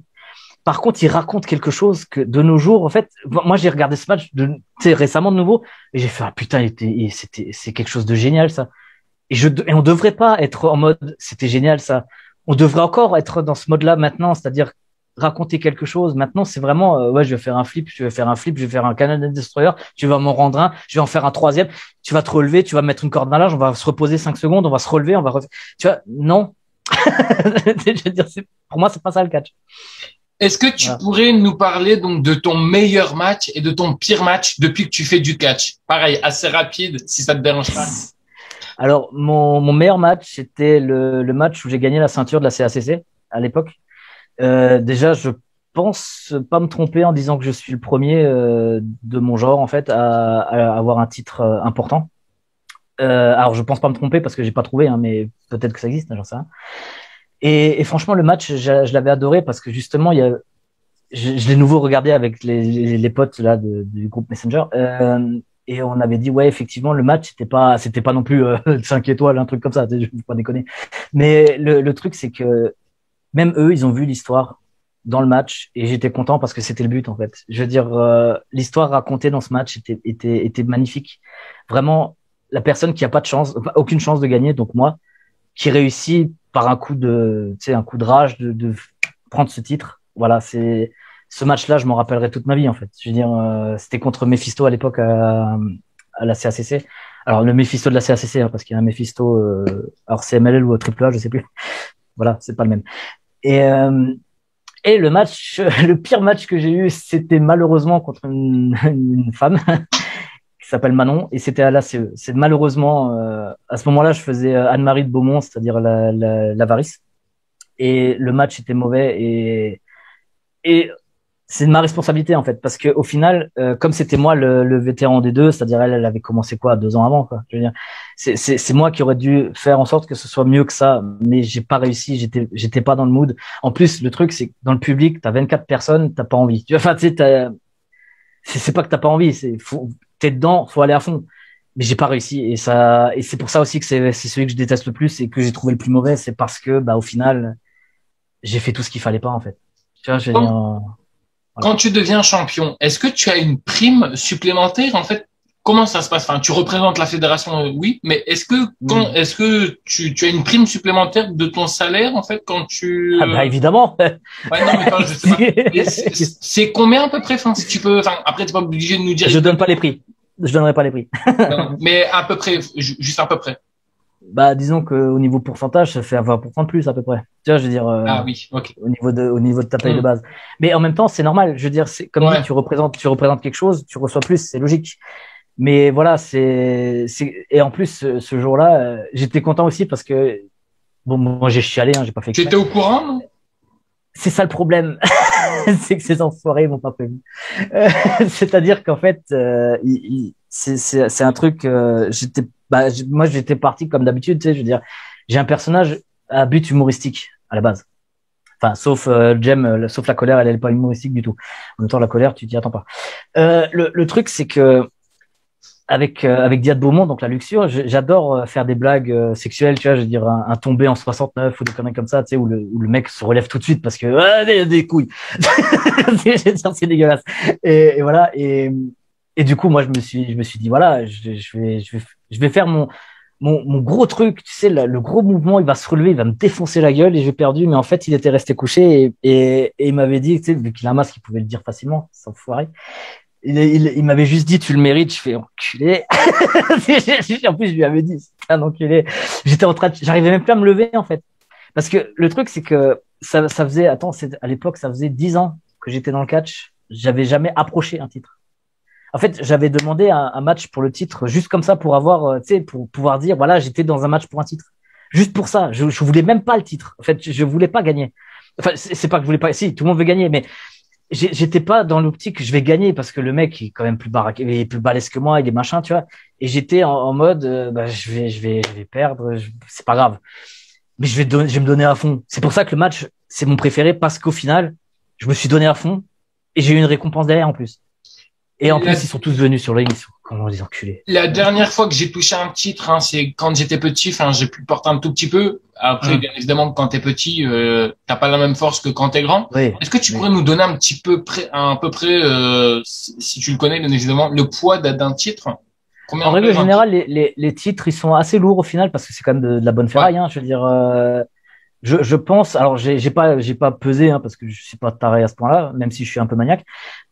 J'ai pas pesé, mais je pense que la plupart des titres font pratiquement 3 kilos chacun. Enfin, je veux dire les vrais. Hein, je veux dire pas ceux, tu sais, les copies en général sont plus légères, mais en règle générale, c'est dans les 2-3 kilos. Tu sais, ça dépend du titre parce qu'il y en a certains qui sont plus petits que d'autres. Celui de, alors je sais plus, mais on m'avait dit une fois que celui de John Cena, tu sais, celui où le titre il tourne, enfin le truc il tourne. Qui était inventé par The Miz d'ailleurs. Voilà, le truc c'est qu'on m'avait dit que celui-là il pesait 5 kilos. C'est énorme pour un titre. Je veux dire, surtout que le mec, ouais, à la fin du match il est crevé. Donc voilà, mais je connais pas le poids exact, mais c'est dans les 2 à 3 kilos, ça dépend. Okay. Est-ce que tu pourrais, justement, on en parlait tout à l'heure, de tes blessures, quelle a été la pire blessure que tu as subie? Et est-ce que tu as déjà eu une blessure qui t'a dit, où tu t'es dit, malheureusement, suite à cette blessure, je pense que je vais mettre un terme à ma carrière, ou alors c'est pas encore arrivé?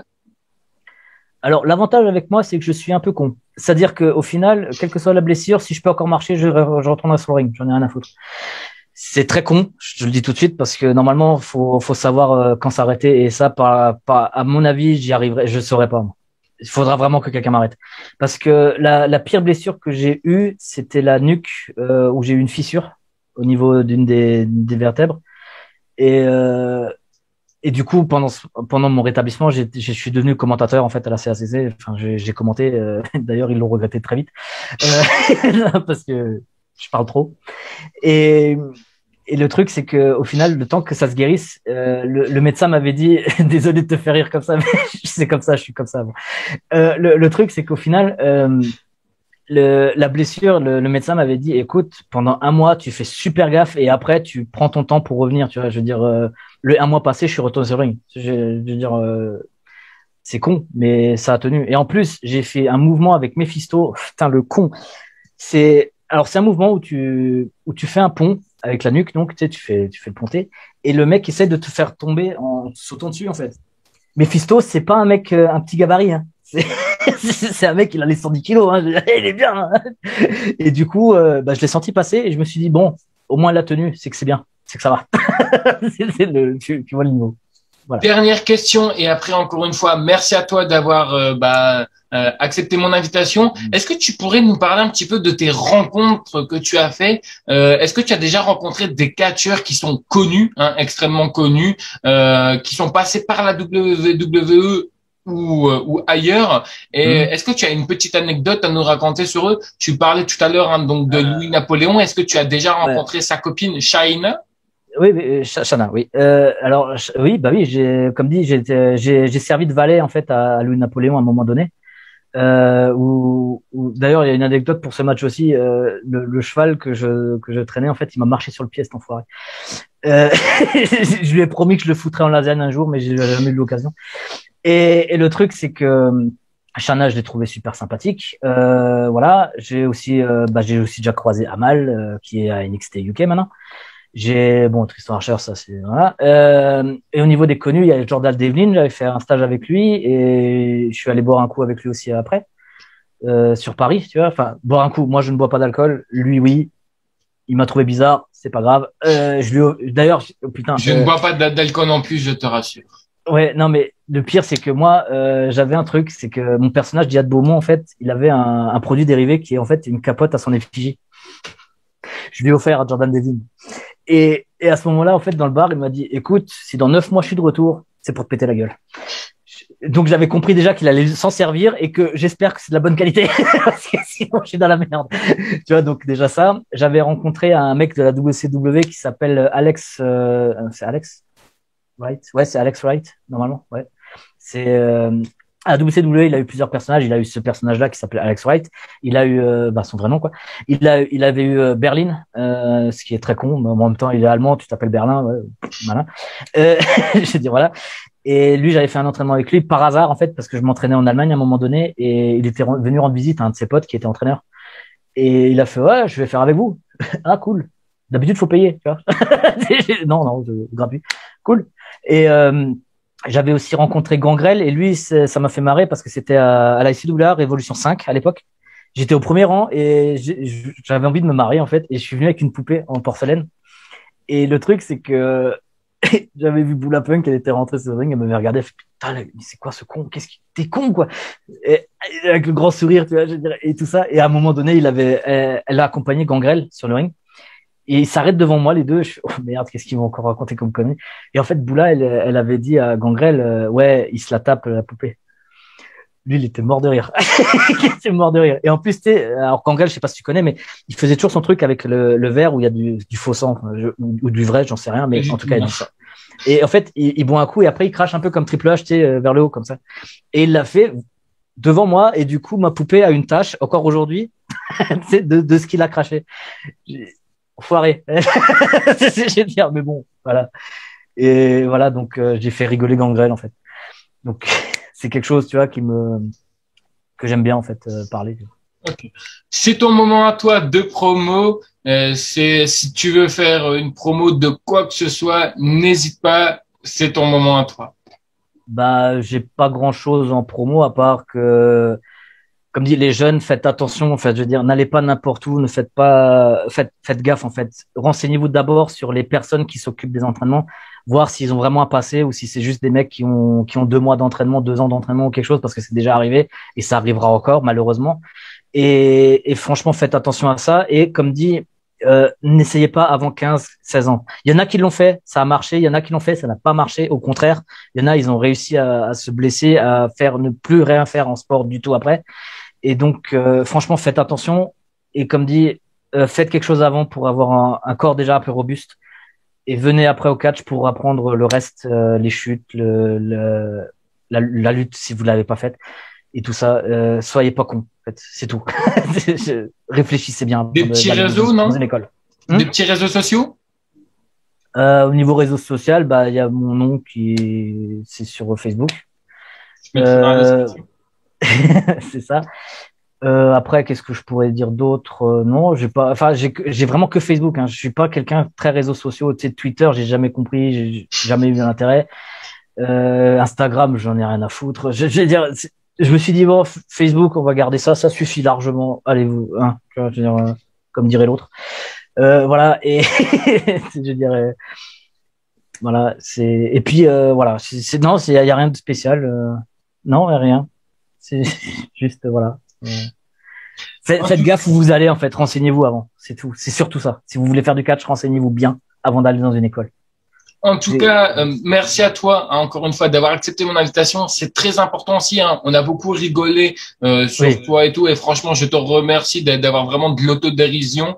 Mais en tout cas, voilà, j'espère qu'on a fait vraiment passer un message aux personnes qui sont pareilles que toi, qui sont transgenres et qui ne sont pas non plus catcheurs. Je pense, je peux me tromper, mais comme je t'ai dit, hein, je mettrai bien évidemment tes réseaux dans la description. Et je pense que si jamais ce genre de personnes-là ont des petites questions, ils peuvent te contacter. Je pense que tu pourras un petit peu les conseiller ou quoi que ce soit. En tout cas, voilà.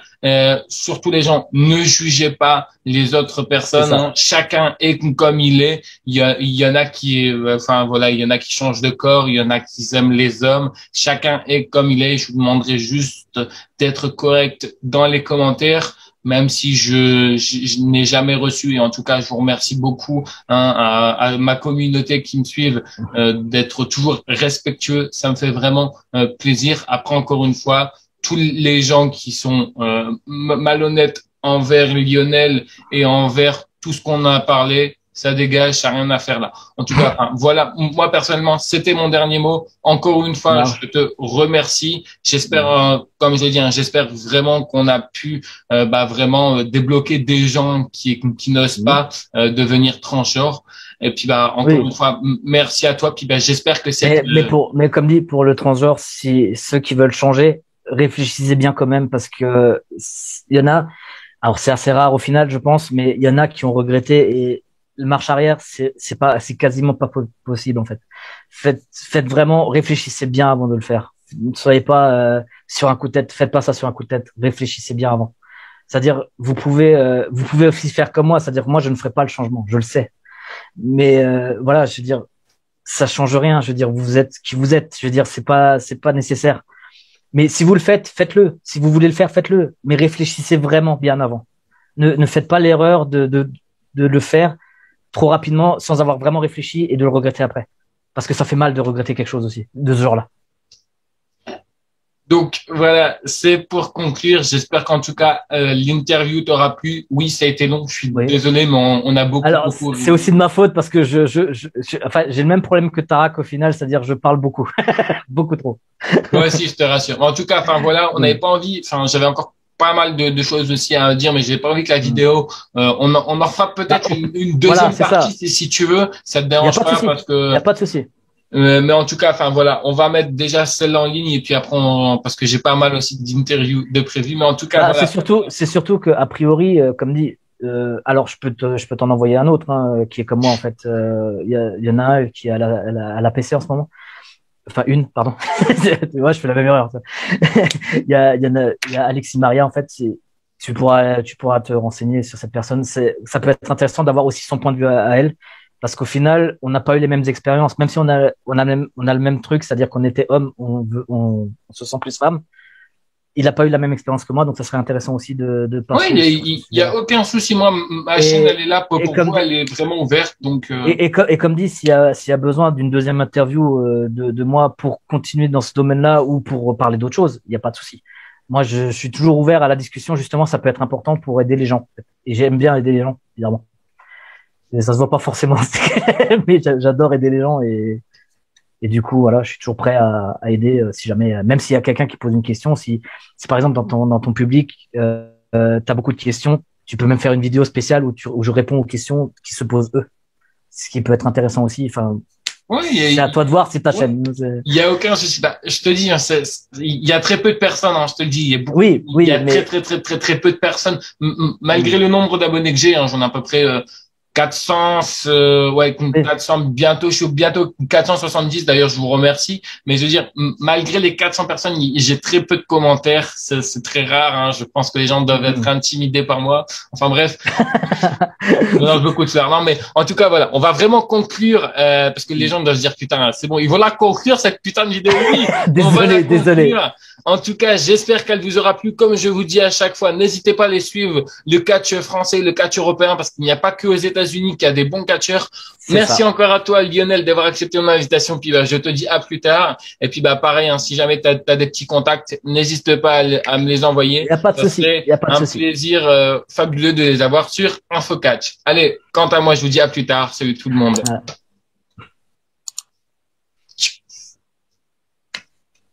Ouais.